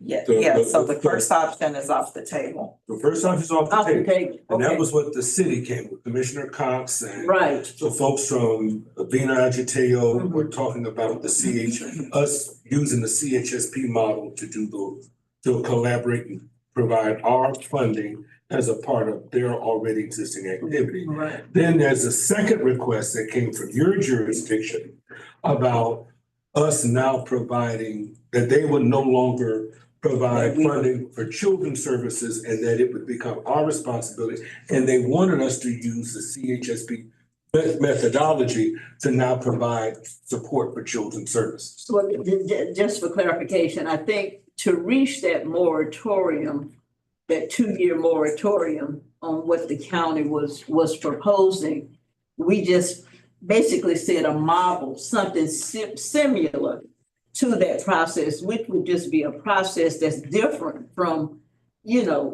what the Children's Services Council does as far as letting out contracts for requests for proposal or invitation to negotiate, that type of thing. So I think if the council is inclined to entertain, I guess that issue, my point is, I think the council could create its own process and not so much replicate what they do, but something similar to it. It would be the council's own process. And so in that vein, I just think it would be premature in this letter to just negate that. In other words, my suggestion is that the letter just specifically addresses the statutory prohibition with partnering and give us more time. And maybe our executive director and staff can come up with something, but give us more time to address the second portion. So I just think a bifurcated letter with one issue, not to complicate both issues. But I think the issues are coming from different jurisdictions, but perhaps the clarity can come, Madam Chair. Madam, she my thoughts on that, right? Right. But I think since we have time, can the formal request and a potential response be forwarded to us? Because I don't know that we have seen I can't remember having read exactly what the request was coming from the county. We've heard it explained to us, but perhaps in seeing it in writing, that might help to clarify what it is they're asking of us. And that may have called, might exist outside of the discussion that you had on the dais compared to what was formally submitted to us by county administration. And just to follow up, Mr. Chair, I think the county would be amenable to any innovative suggestion that this council could put forth that could address the needs of our children in the community that are being provided now by those entities. So I don't want us to feel like that we have to be stringent about responding to their request for replication of the CHSP process. I think we can be innovative. And so that's why I don't want us to right now say no to that. I want us to think about it, think about what's in the best interest of our children. One of the things that we talked about was having those service providers all come to a meeting or come to a workshop and get their input, that type thing. Well, Madam Chair, I don't speak for everyone, but as the representative from the commission, perhaps we can defer and have a conversation regarding the request between staff, who would then come back to us with a response rather than perhaps put something formally in writing. I think that's what you want to avoid. You would rather we just negotiate the request. The second part, the first one, I think is a no-brainer. It's cut and dry. It's cut and On dry, CHSP, right. that's not on the table, but in terms of what their future plans are relative to funding children's services from the county Absolutely. can occur in negotiation between staff outside of a formal letter of response. Oh, I see. And is that the diplomatic approach that you would? I believe it. I'm not sure about the other council members, but, and it sort of still leaves the door open, Mr. Mitchell, for us to look at. And I don't totally agree, I disagree with the bait and switch. I think I pretty much said that. Yeah. When we had our needs assessment done, it was based on services that were already being provided to our children. We had no idea that would be snatched away. So. And if I want you to think of, if you begin negotiating with someone, however you want to, whatever term you want to call it, if you're socializing the concept of, okay, so you're going to stop funding this area. The area that was being funded with CHSP dollars when we built this model, when we spent money on a needs assessment, all of the programming we've done up to this point, you're gonna stop funding that. If we're playing along with them, I think we're endorsing it, and that's the reason I'm just a double no. But again, I'm open to whatever comes our way. But Mr. Chair and Mr. Mitchell, I want us to understand the ball is in our court. The ball is in the court of the Children's Services Council on how we would address that need. Because if I get this, my sense is that need is going to be here in 2027. And I don't think we can afford to wait until 2020. That 2-year moratorium will be up. And the night when we, Mr. Mitchell, considered it at our meeting, I mean, we had standing room only from representatives from those entities. And I promise you, if that happens, we're gonna have standing room only right here at our Children's Services Council's meeting. And I just want us to be sensitive to the needs of our children, if it occurs. And I think we've got time to discuss that. We've got time to be creative, but I just don't want to close the door now, which is why I'm asking for a bifurcated response just send a response based on the statute and not the other portion, because, you know, I don't want to get sticks and stones thrown to the council saying that we're ignoring the needs of the children in the community. So we can, Madam Chair, Commissioner Cummings. yeah, she was my boss, twice. She chaired the county commission, chaired the Buford IA board, all simultaneously, I might add, for the first time ever. So she was historic in that regard, and my boss twice. But there, I do believe because all of this conversation has occurred simultaneously, there is a response that I think goes to the city. Okay. Okay, if you call it bifurcated, I agree. They get something from what they came and presented to us. They presented to us. I think we need to respond back to them such that they can continue with their process, knowing that we will not be a part of it on the city side. As it relates to the county side, although they joined them in tandem, there was a letter that came out of that workshop that you all did that I was present for that talked about what it looked like if they funded, say, just Kearney Center and then found family problems. Because Kearney just served adults, family problems served children. And they talked about what they saw as the savings by not providing any children's investment in children, and they would then be able to put those savings into adult programming, right? And that's thus the letter that we got from them. And my suggestion, based upon your recommendation to the rest of us, is that we would allow negotiations to ensue about what that response would look like going to the county through staff discussions and not a formal response back to that jurisdiction, because although it is imminent, we still have some time, correct?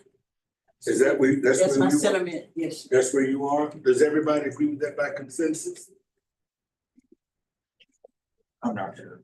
And the only reason I defer is because Paul saying negotiating, why we negotiate. I think we But just. that's why I said the ball is in that court. Y'all gonna do what you're gonna do. And then we have to react to Then we that. react to that.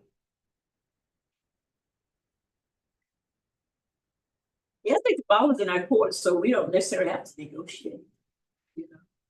So send. But on the second part, I know that if they stop the funding, you're right about those folks showing up here. We are going to have to be prepared to sort of redesign or make a decision as to whether or not we want to redesign the Children's Services Council and stay on the path that we have been working pretty diligently at for, 3 years and 8 months now.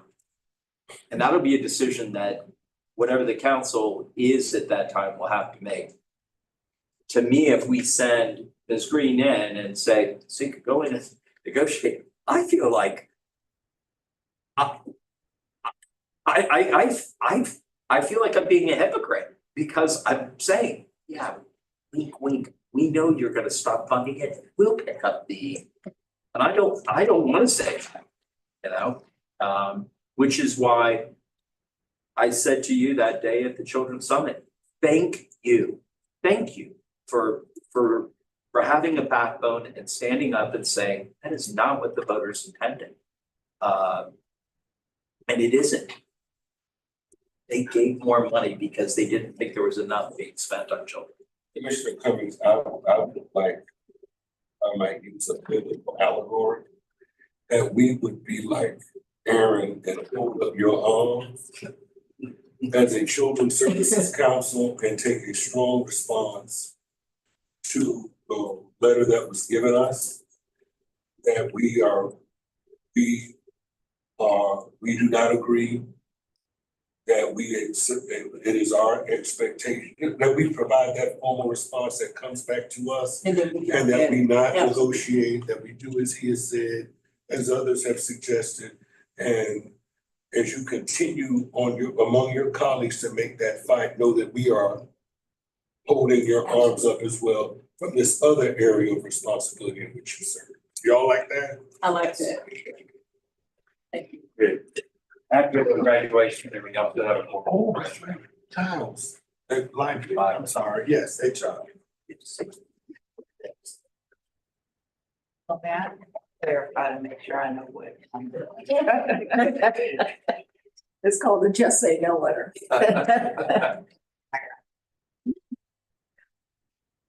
Now, with the letter needs to come back before the council. Yes. Okay, so we'll try to have that ready by.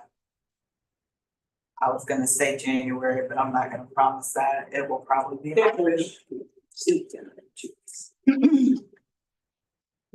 Okay, I think I'm still up.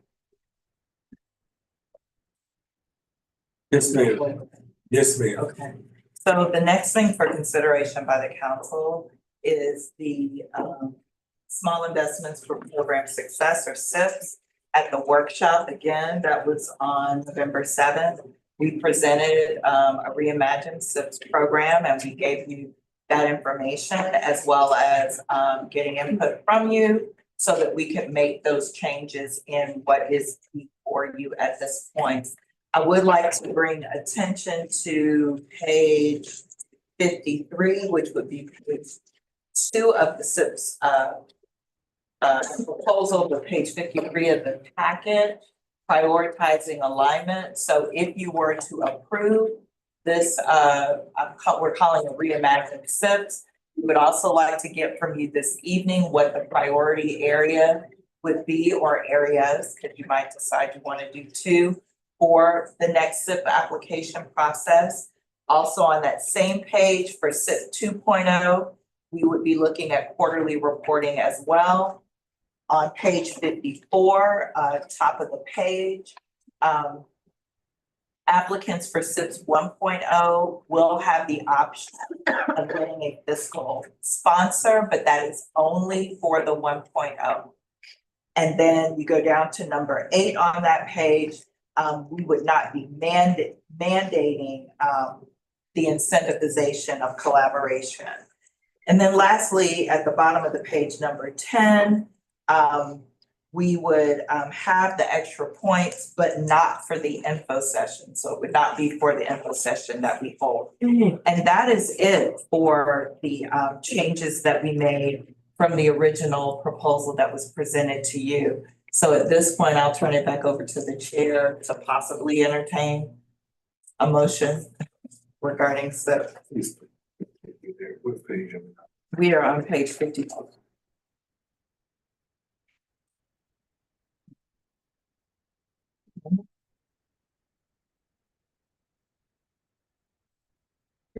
Come back one.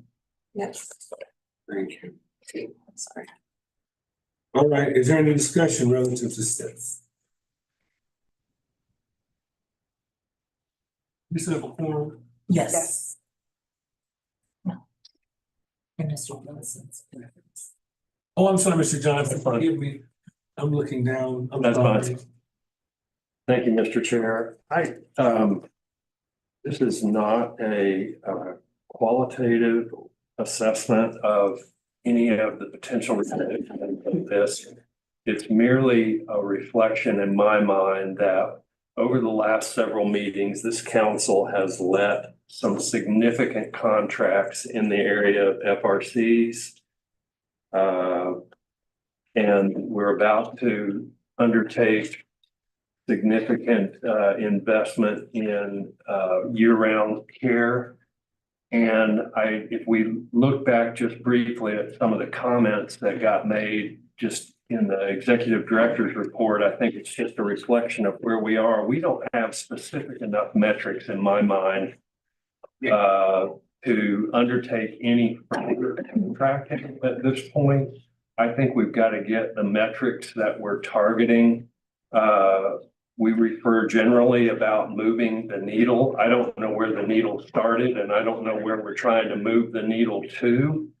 And I think the nature of the investments that we've got on the street right now are so significant to the reputation of this council that we need to focus on getting those metrics in place and just put a pause on this so that we're not continuing to let additional contracts on the street that have to be managed.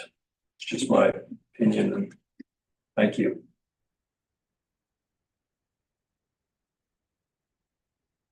Anyone else?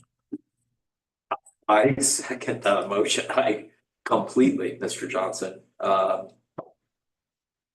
Yeah, I, yeah, And so you and I are not board members. right. And we've been here for the last 3 years from the very beginning. How do you hold that opinion? How do I hold that opinion? Of the SIPS funding? Oh, no, he's. No, mine was specific to SIPs. Right, That's Chairman. Oh, no, okay, I thought. No, no. I thought you were talking about. I'm just saying, we were gonna be Because you said- considering additional SIPs funding. Oh, And all I am saying, not whether it's good, bad, or indifferent for us, it's just we need to get our ship in order on our. on 6. No, we need to get our metrics in order on our FRCs and Right. year-round care before we go down with additional contracts in potentially other areas. Right. That's all. So that's bigger than. That's what I was. And that's bigger than SIPs. Yes, and here's the thing, I think. Look, I've never been a fan of the SIPs funding. Having said that, I really think Sika and her team did a fantastic job of making it better. I think what Mr. Johnson's point is, and this is, and I said, you know what, I'm just not gonna say anything. But I think Mr. Johnson's comments on SIPs is, hey, this is not a judgment on the qualitative side of it. It's, we need to just hold off on this and focus in on where we're spending a lot of money and get all that right before we move forward with this. And that was the emotion that I was seconding. Yeah, so you're saying that they're already an existing code that we have. You don't know where the needle began or what metrics we have on already existing activity, and subsequently, we shouldn't fund SIPs until we get a handle on already existing contracts. I agree with the latter. I'm not making a Because I don't want anyone qualitative to interpret judgment what about you're saying. anyone that would come forward and apply for SIPs. I think it's simply a capacity and focus issue of our staff to get the right metrics in place for the contracting that we either have on the streets. If I look at the board and we say we're talking about kindergarten readiness or infant mortality, if we're making investments in those, what are the metrics? Where's the baseline that Leon County has today? And with our investments, what do we anticipate that needle moving to, knowing that the needle starts at a known point and moves to somewhere else? And if our investments are not achieving those goals, then we need to fine tune those investments, because we've made significant contributions, financial commitments to FRCs where we've approved the release of the contracts or RFP for year-round care. We've got prenatal navigators out there that I don't know what they're exactly doing at this time. And I say, let's focus on what we've got out there right now. Just pause it. I think, again, what's in there is good. It's just the timing is not right to me. And you know what, I can agree with that. And let me tell you where that comes in. For every current contract that we have, the updates that are being provided to the staff, because I know there are deliverables that you get both annually, semi-annually, quarterly. None of that information is necessarily being reported to us as a part of, is that what you're looking for? Such that if you want to. We have reported what we've done, with each of the funding cycles. We have not had an annual report, but we have reported at the end of each funding cycle, when we get that final reporting, what has been done. Yes. Well, we have done that. Yes.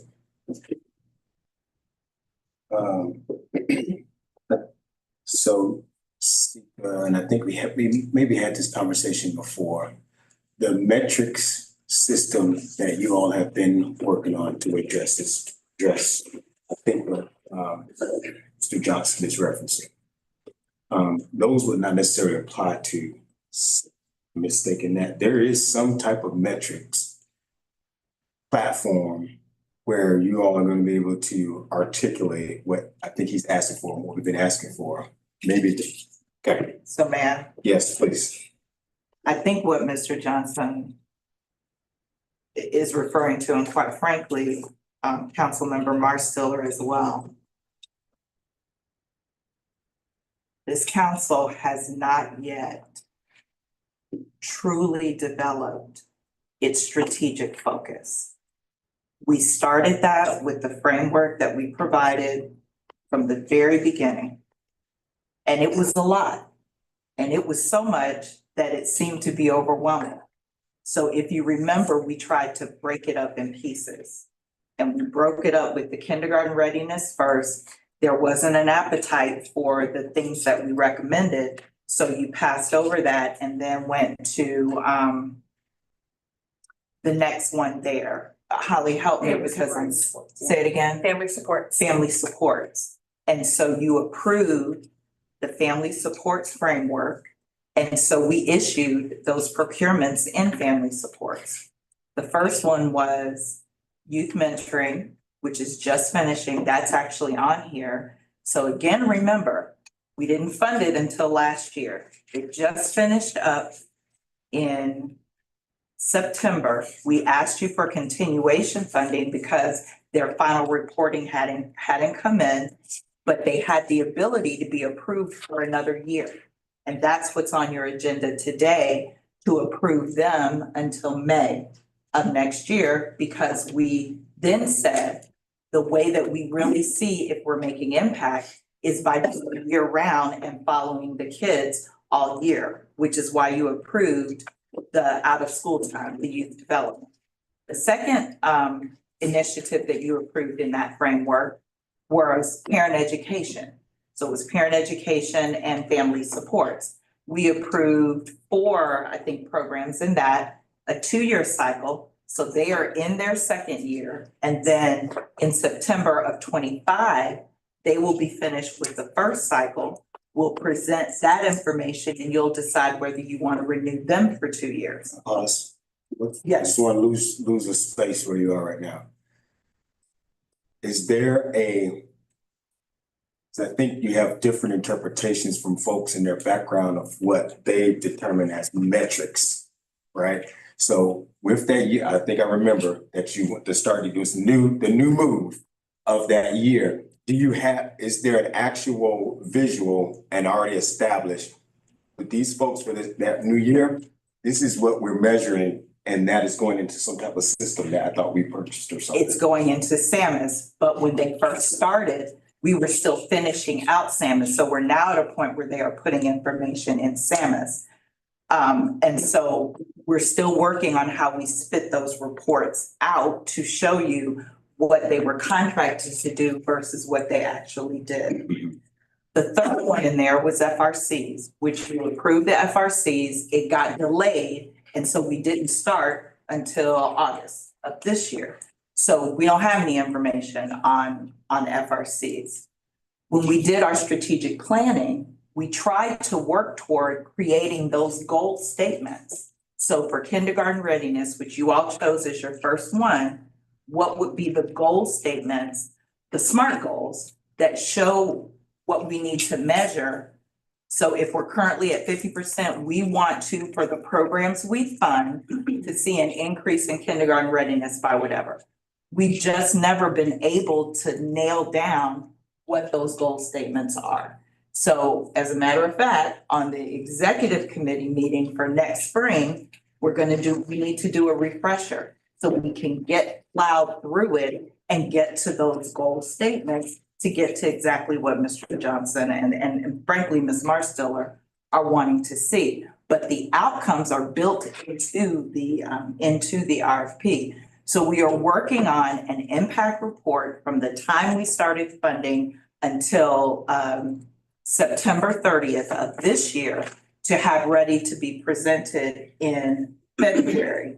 to you all and to the public so that you can see everything that we funded and what the outcomes that we've gotten thus far. We provided you with the result, with the timeline to show you when we started funded and when that reporting would come through. And so we are working very hard to get you there, but our strategic planning process was kind of interrupted because it was so much information. And so we just stopped at, we went back and got kindergarten readiness with early learning and rebound and recovery. So we were able to do that. We also did the perinatal navigator program, but again, that was late from the first time that we were supposed to look at kindergarten readiness. So we've got kindergarten readiness and we've got family supports. And now we're at youth development with the out of school time. The other areas we haven't even looked at addressed. So I think to Mr. Johnson's point, we need to look at coming back together so that we can pin you all down, so that I can pin you down on some SMART goal statements to help address what the goalpost looks like, where it is, and how close we're getting to it. And I don't know if that answers your question or not. I propose that I suggest whatever you guys are working on, as far as the SAMIS and what that looks like, I think that there's an opportunity to engage the council before you guys produce. You're saying like, hey, we're going to then show. I think that it may be valuable to, I don't know what that looks like, what that setting looks like, but because you could be in a position when you guys that is still not satisfied. So we're gonna have to be iterative about it. And then let me also say that one of the challenges is the expectation on when you see the needle move. You're not gonna see a needle move in a year. You're gonna see outputs and you're gonna see satisfaction and you're gonna see movement into the right place. But I think to expect that we are gonna reduce and increase kindergarten readiness by 10% in 1 year, I don't think that that is rational. I don't think that's logical. I don't hear anyone asking that. And so I think that, no, and you are absolutely right.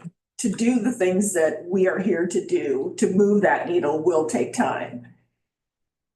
But we have to, in the first instance, to determine whether the needle is gonna move, is make some decisions on what's the time frame within which we're going to expect to see the needle move.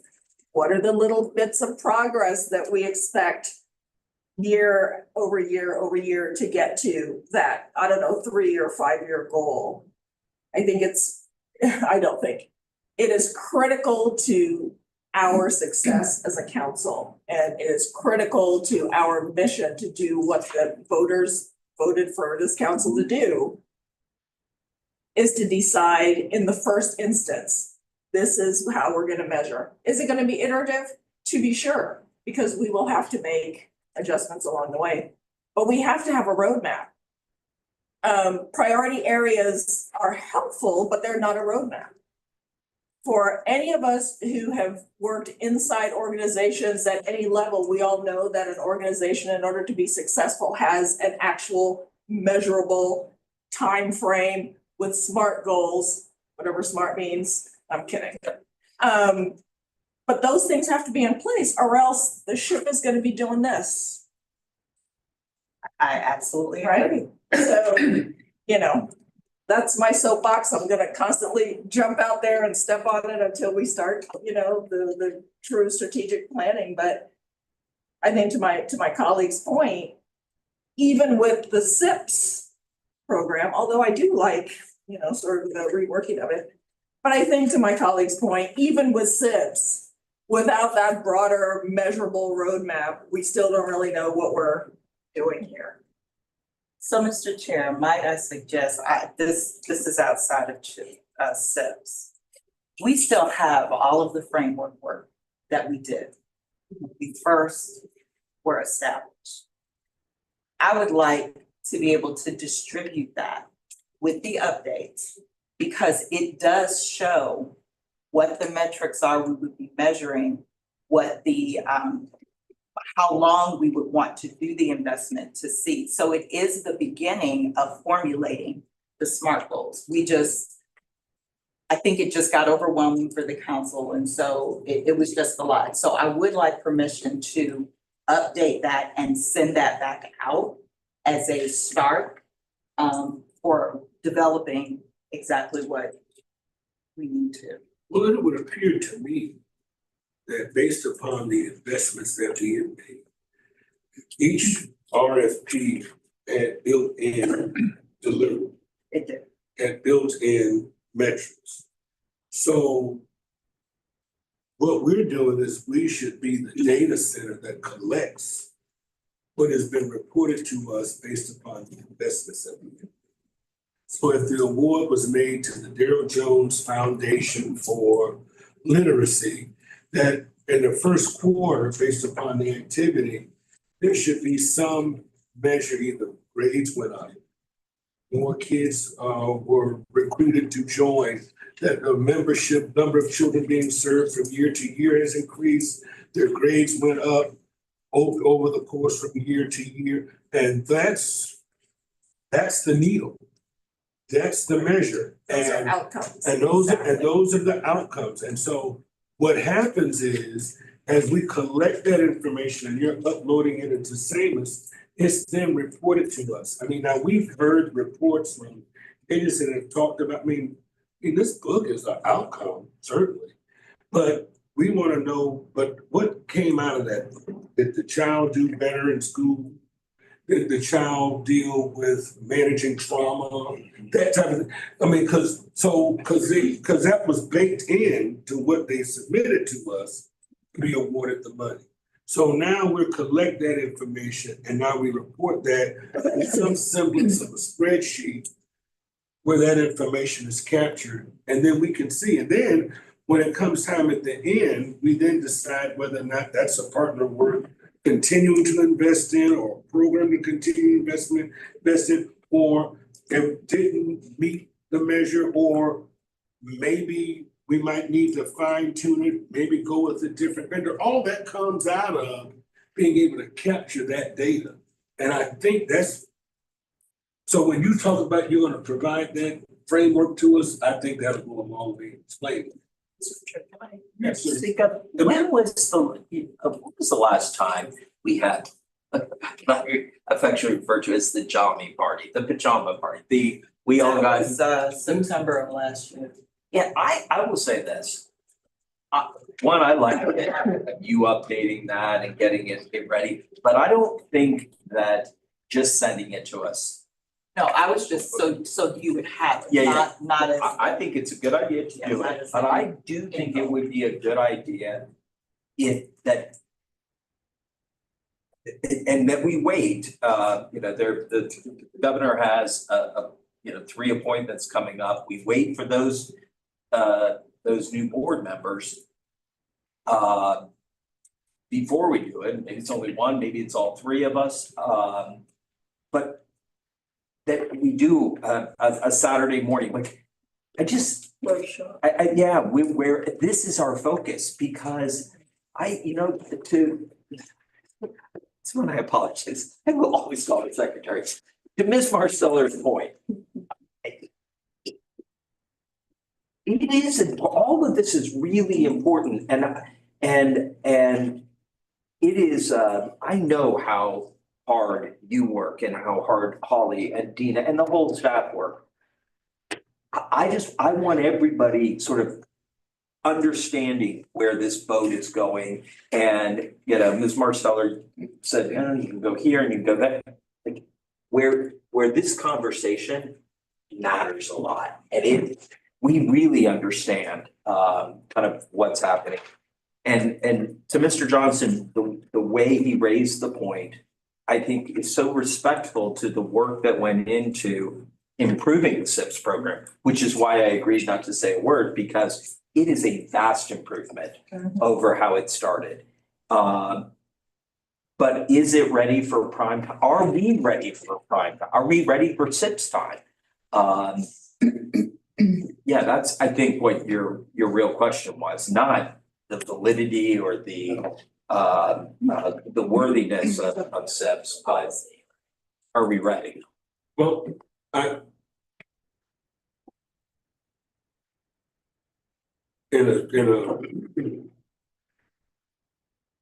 reason I think SIPs will forever remain important is born of the conversation that we just had earlier regarding what will be any anticipated change in identifying the people who constitute the bench to provide children's services. That is why SIPs is important, because it's almost like workforce development. If you're in a particular industry, it's important that you make an intangible investment. That's why people give scholarships, because you want to have people in your industry who, if you want to have accountants, then you give accounting scholarships, because you want to have a ready-made workforce or bench. Well, for us, in terms of children's services, because we are not direct provider ourselves, it is important that through SIPs, we try to build a bench by increasing capacity and the number of available agencies to provide those services. Now, do we need to pull up now because maybe our focus might need to change, but SIPs and its necessity will endure. It is important that we be intentional about investing in the human services community to make certain that that innovation remains, that and a variety of agencies remain, because the reality is, were it not for that, we run, it could be rather run of the mill. And one of the things that has been of particular interest to me from the very beginning, having been a human services provider, was to encourage and spur innovation and creativity and responding to the needs of our children. And oftentimes that is found, not just in the juggernauts, but also in grassroots organizations who are feet and boots on the ground in neighborhoods directly impacting children. So. Can I make a motion? Yes, sir. So I'll make a motion to approve and move forward with SIPs. Consideration for a small investments program of success. That's okay. All right, we have a motion and a second. Can I ask a question? Yes, sir. So once will you elaborate? Sure. I mean, I think everyone knows that, my opinion on the data as well and metrics. I've been saying that, but at the same time, like when I first sat down here and I read this letter from Mr. Bill Shack and this Inclusion Cafe, I think there's a bait and switch might not be the correct term, but ultimately the idea that we don't have necessarily our metrics and what we would like in place. I also don't want to see, such programs as this that are doing good and making an impact that, I hate to use the word suffer, but that, we miss an opportunity to impact this. So I think the charge is there, I continue to be there, that, we want a metrics and something that, we all agree on, like actually informs us, but at the same time, the SIPs, I do hold the same opinion. I'm from Chair Johnson on these. And like I said, first thing I sat down and read the Bill Shack when I got here, I'm like, this is a need. So hopefully it'll apply again, but that's my position.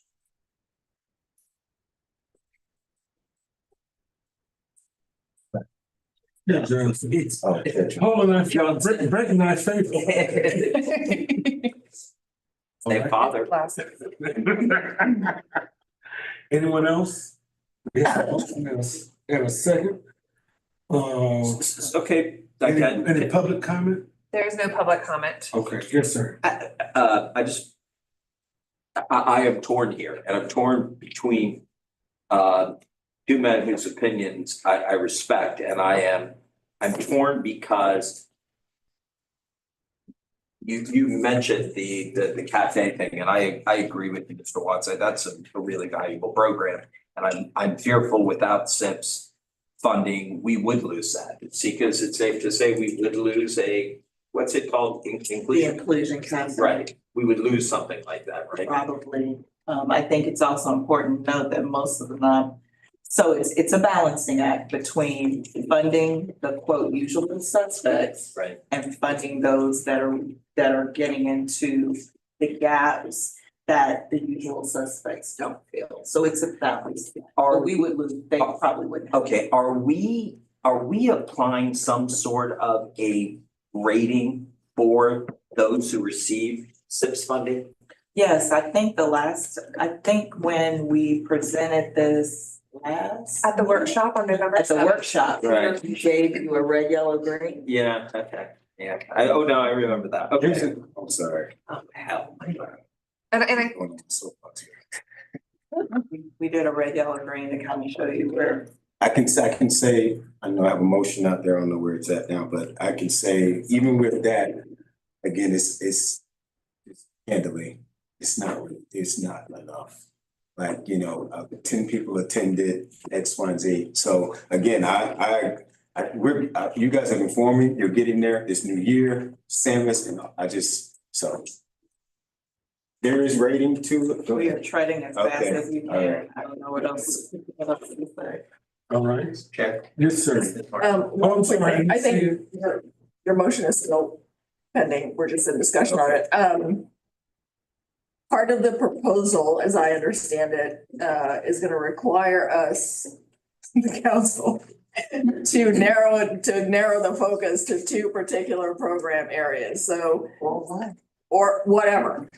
So I would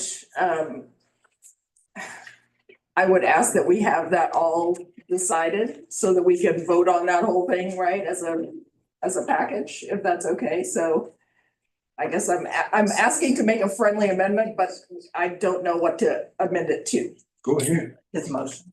Well, yeah, I mean, but I don't know what I'm. Approval with You wanna identify a particular service? That's what I would like for us to do. Yes, Do so you that- have any recommendations, Madam Executive Director, from your and your team's perspective? Because that would be helpful. From my perspective, it would go with you all's number one priority, Which is? kindergarten readiness. Which is? Would be under success in school and life, school readiness, increasing the number of children who enter kindergarten socially, emotionally, and academically ready. Okay, would you have a second? I think the second one would be Holly, yes, increasing resiliency. So we're just. So wait a minute. Reducing the number. Okay. So let me. So I mean, we're trying to develop organizations who would be, yes, who are focusing their programming in that area. So. Yeah. And thank you, Holly. So the first one was the first priority during the strategic planning. The second one was the second. So we actually had them in all three. So that's why we did those. Okay. So I would make a friendly amendment to your motion to approve the newly revised SIPS program with the two priorities that we just discussed, kindergarten readiness and resilience. So we would be success in school and life, number one, and healthy children, youth, and families, number two. I'm sorry. But specifically. Specifically to those impact areas? Resiliency and Specifically kindergarten. to those impact areas, yes. Thank you. Okay. Accept. All right. Any additional discussion? We have a motion for the acceptance of the recommendation for SIPS funding with the friendly amendment that it be concentrated, that those funded with SIPS, through the SIPS program would respond to kindergarten readiness and children resiliency. All those in favor signify by saying aye. Aye. Opposed? All right, it passes unanimously. No, well, I have a nay. Oh, nay, oh, okay, I didn't hear it. Did you write it down? I got it. Okay. Sorry. All right, identification, is we taking care of the identification priorities and. Yes, that's done. That was That's done done. first. All right, youth mentoring continuation through May 2025. Okay, I explained this a little earlier, so I won't keep talking, but if you go to the very last. If you go to the very last page in your package, you'll see youth mentoring. The goal was increasing resiliency, increase school performance and reducing juvenile crime. You have the dates, you have our total investment to date, the number of youth served, program experience, increased resiliency, and everything is there. The 4 programs that were funded are listed there to the right. If you flip the page, we're using a similar visual scale as we did with SIPs. So you'll see the individual program performance there. The scale was 0 to 2, so you'll see your red, yellow, green. And then at the bottom, you'll see the performance and the cost. So all of that information for each program. The total investments to date is in the yellow, the estimated cost per child, and then the estimated cost to renew the program through end of May 2025. The remaining budget available, the 305,169.13, is the amount of money that is available in this particular priority area. So the ask today is a approval from the council on whatever your will is regarding continuation funding of any of these 4 entities. So if we're talking about metrics, and what we're seeing here, the metric would be found described in this category called gains on resiliency assessment. Yes. Because I see numbers, number of people, but if we're talking about needle moving, is the needle moving measured in gains on resiliency assessment? Yes. Okay. Hey, can we, is that right? But like the red, yellow, green, mine doesn't come out as nice as the chair, so I'm gonna cheat off his. But what is this telling us? In other words, are we about to fund a program that's in the red, that is a fail? The red failed to meet expectations, experienced significant organizational challenges? Of the 4 programs that we are currently partnering with that are offering youth mentoring services, none of them are in the red. Okay. You have 3. Yeah, you have Okay, one of you have them that 5. is in the green that scored a 21 out of 24, and then you have 3 that are in the yellow that scored between 17 and 13. The individual scores that you see at the top in the red are just specific to their responses for that particular question that was assessed during their renewal assessment. Who is working with the 2 13s to get them to look like the 21? Our program, SEMA program, we are, and we recognize from this. It's okay. So we are, do you feel comfortable they're heading in that direction? At this point, yes, because one of the things that we are looking at, working with them from this point where we are right now is assessing where they've landed in either the red or the yellow to be able to establish what we could look at as a performance plan to improve those reds and yellows, so that if the council were to approve youth mentoring to continue until May of 2025, we would then be able to provide a report that says this is where we were now in December when we brought this before you for consideration to continue to fund for another 5 months. This is where we are at the end of those 5 months, and was there improvement at this time? We're looking to be able to implement that in March. So that'll be 3 months if approved, where they would have been working with us and continuing to provide services. And then again, looking at it when the program ends, which would be through May 30th of 2025, and being able to assess it at that time for those 5 months as a whole.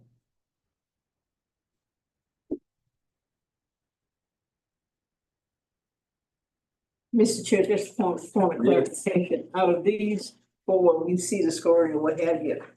Are we asked to select 2? Am I on the right track or I'm lost? No, we're not. We're asked to continue with. You can continue with all 4, 2, 3, 1. But what is the recommendation from staff? I thought they were saying two, I thought we had talked about perhaps two at our last council No, at the meeting. last meeting, we thought maybe there would be two that would be closer to that green. Okay, And so now what we see is that we have 3 in the yellow, 1 in the green. Let me say, also, I think it would be important to say that there's 305,000 left, which would cover all 4 if you chose to do that. Any programs that you choose not to fund, then those services stop for those children that are involved. And this is done on May 31st. So for me, 30th, I said 31st, I'm sorry, it's 30th. for me, those 5K. and this is not,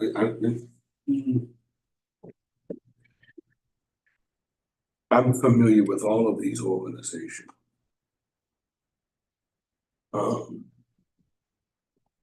My only pause is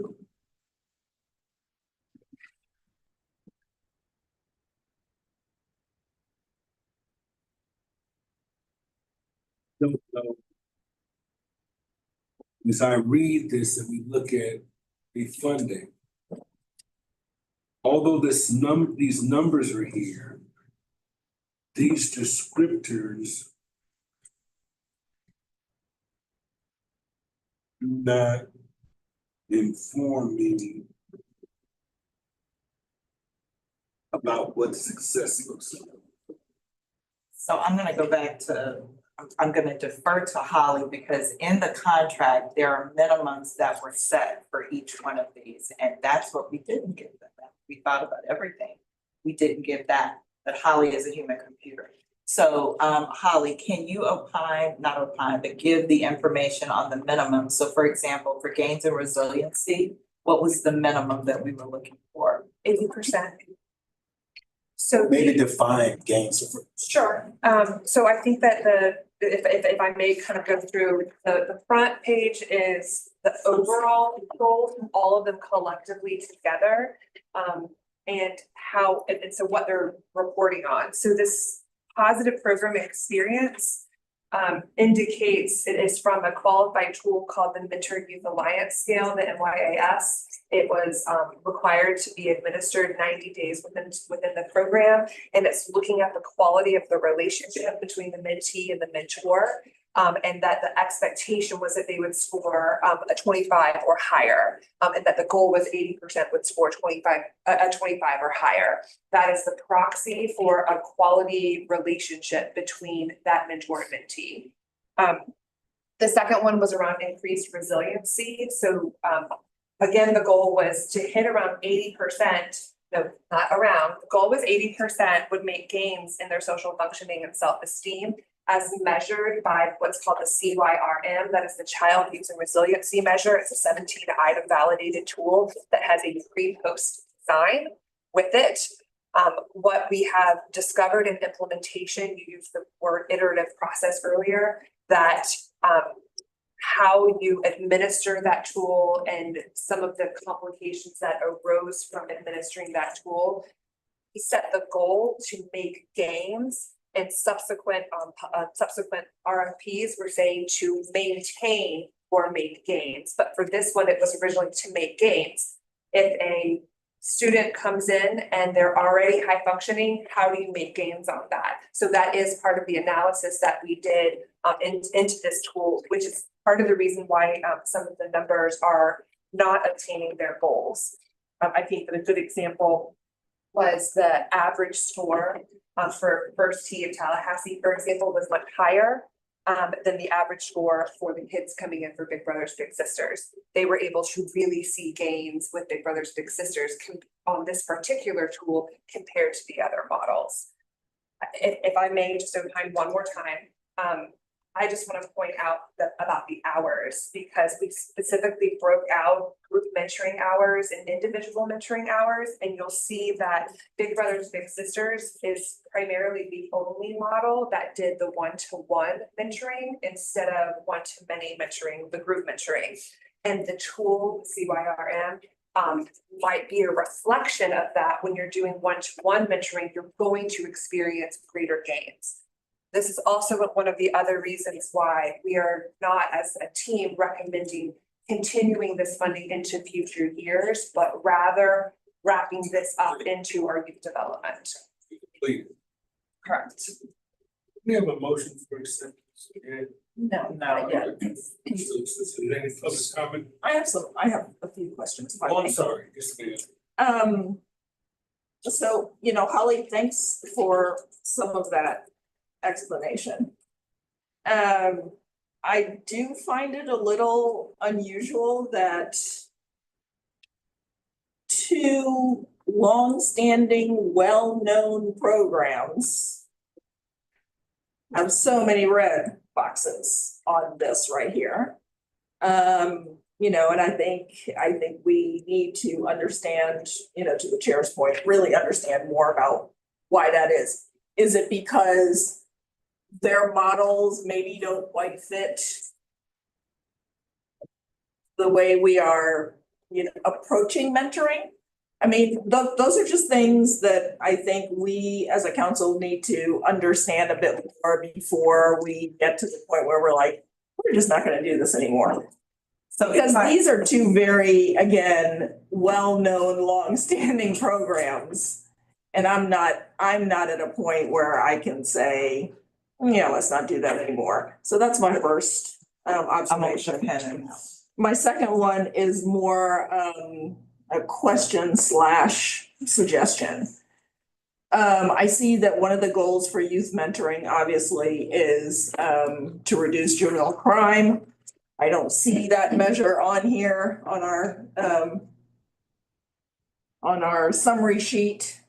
And so my question for the team is, how exactly are we measuring that? And if we don't have a good measure for it yet, maybe that's something for us to reach out to my former agency at DJJ and get some expert, you know, advice on how to measure those things. So I'll take the answer to the second question first. The way that we set the metric up, it's subsequent to the involvement.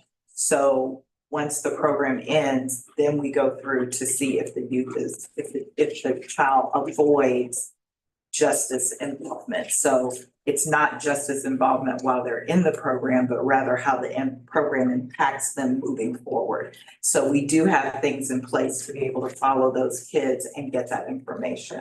But and I understand, you know, mentor-mentee relationships may change over time, but one of the goals with mentoring is to the extent that we can, keep that relationship going over time.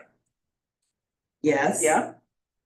But Which helps we are only gonna, so we're only funding it for a finite. Right now. Yeah, I get that. So I think we're kind of operating at quite opposite purposes, but inconsistent purposes. If we're saying, well, we're only funding it for a finite period, but we're gonna follow these, you know what I mean? Yeah, but that was one of the reasons, to your point, that's why we decided we did not need to fund it this way moving forward. But rather would follow the child follow them all the way through the academic year and wrap youth mentoring into that after school piece so that we would have the ability to continue following. This is just more finite. I know, and you're right, and I know we sort of talked about it, frankly, I'm having some second thoughts on not still doing mentoring separate and apart from the after school, because I think mentoring itself serves an important purpose, but anyway, back to go back to number one. Yeah. So number one, I think what we have found, I know what we have found is that in many cases, the programs have been allowed is a strong word, but that's the only word I can come up with, to report in the way that they want to report what their programs do versus what we are asking them to report or asking them to do is a little different from what they normally have done.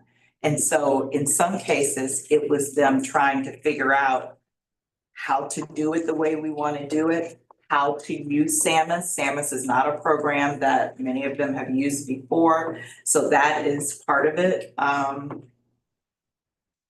And if I'm being frank, I think we were able to uncover some weaknesses that allow the program to be better moving forward. Yeah, which I think is fantastic, if that is hopefully happening, right? Right. Because let me just say that, you know, at least one member of our broader constituency voiced a concern about mentoring programming and funding going away and et cetera, et cetera. So I just want us to make sure that we are counting the right things, communicating well with, again, these longstanding programs and making the best decisions overall for the kids.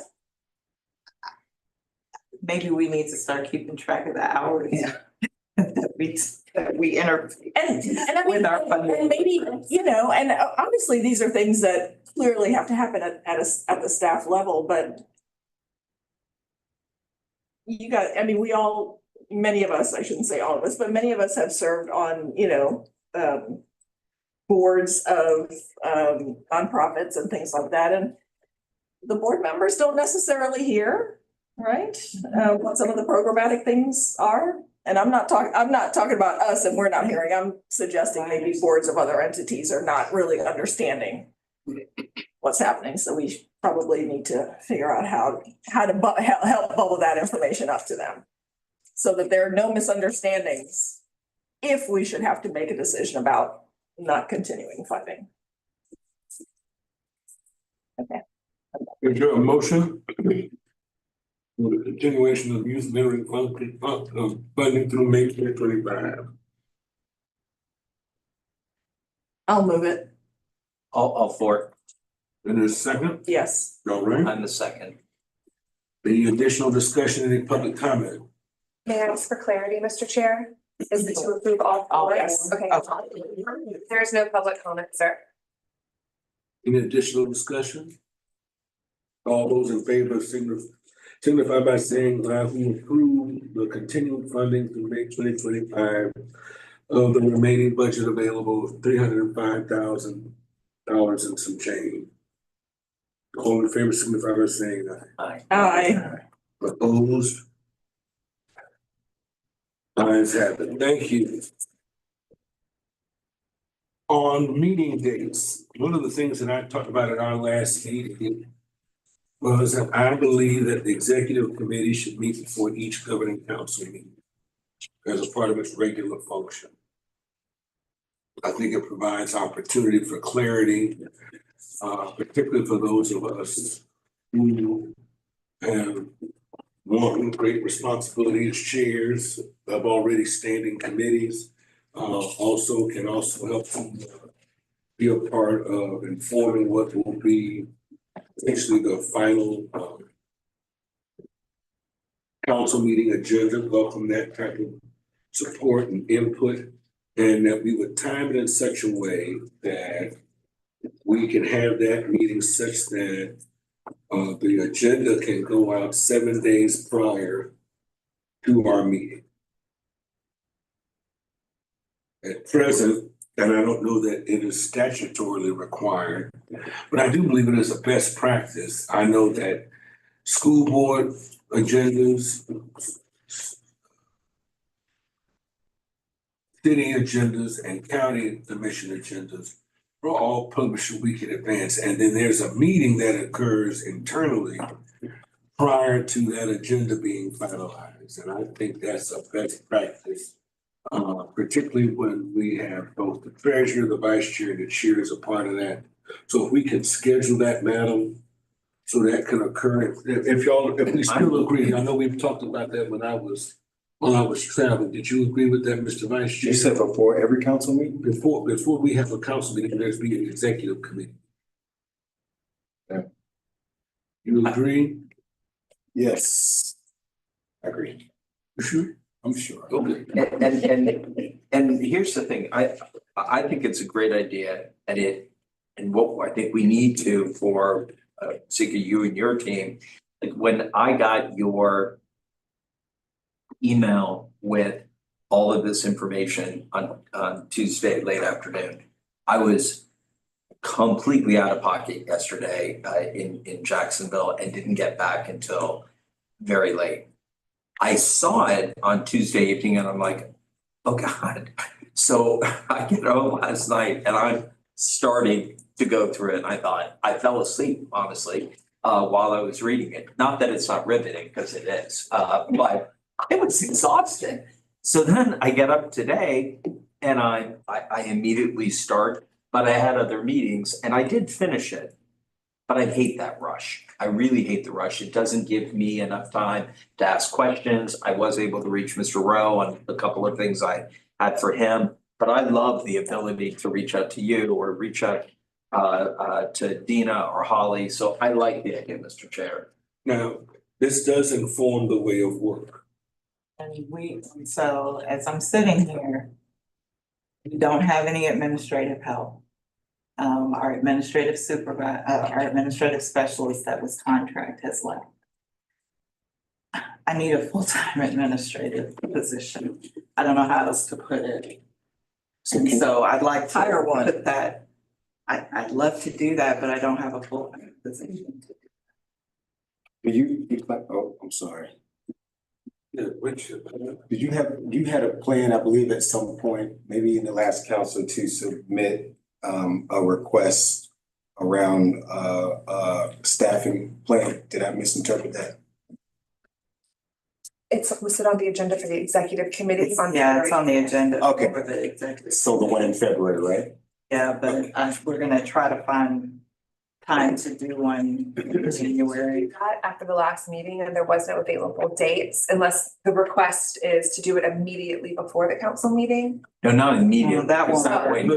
Not. No, we never would mind, get sorry. the agenda. And if January makes it difficult, then we can start in February, but I think it's So if we could start that in March, Yeah. keep our February executive committee meeting, and we could start that in March, that would be helpful for us to work with that scheduling. But we are without. but the FTE didn't go away for the administrative person, did it?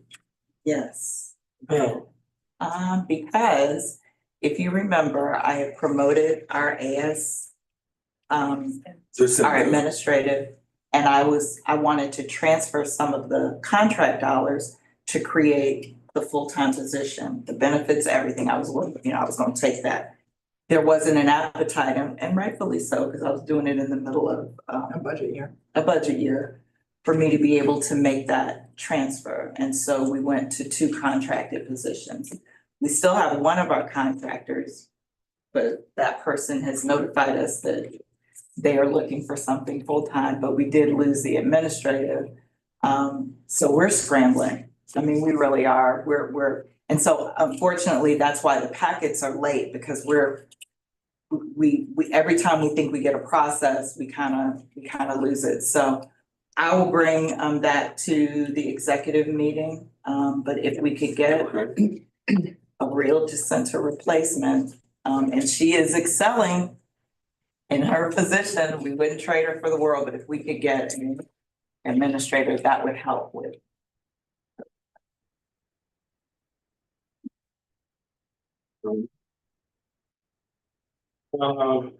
With that, after that, then we are, our calendar is set. Next governing council is January 16th. Mr. Treasurer, Yes, sir.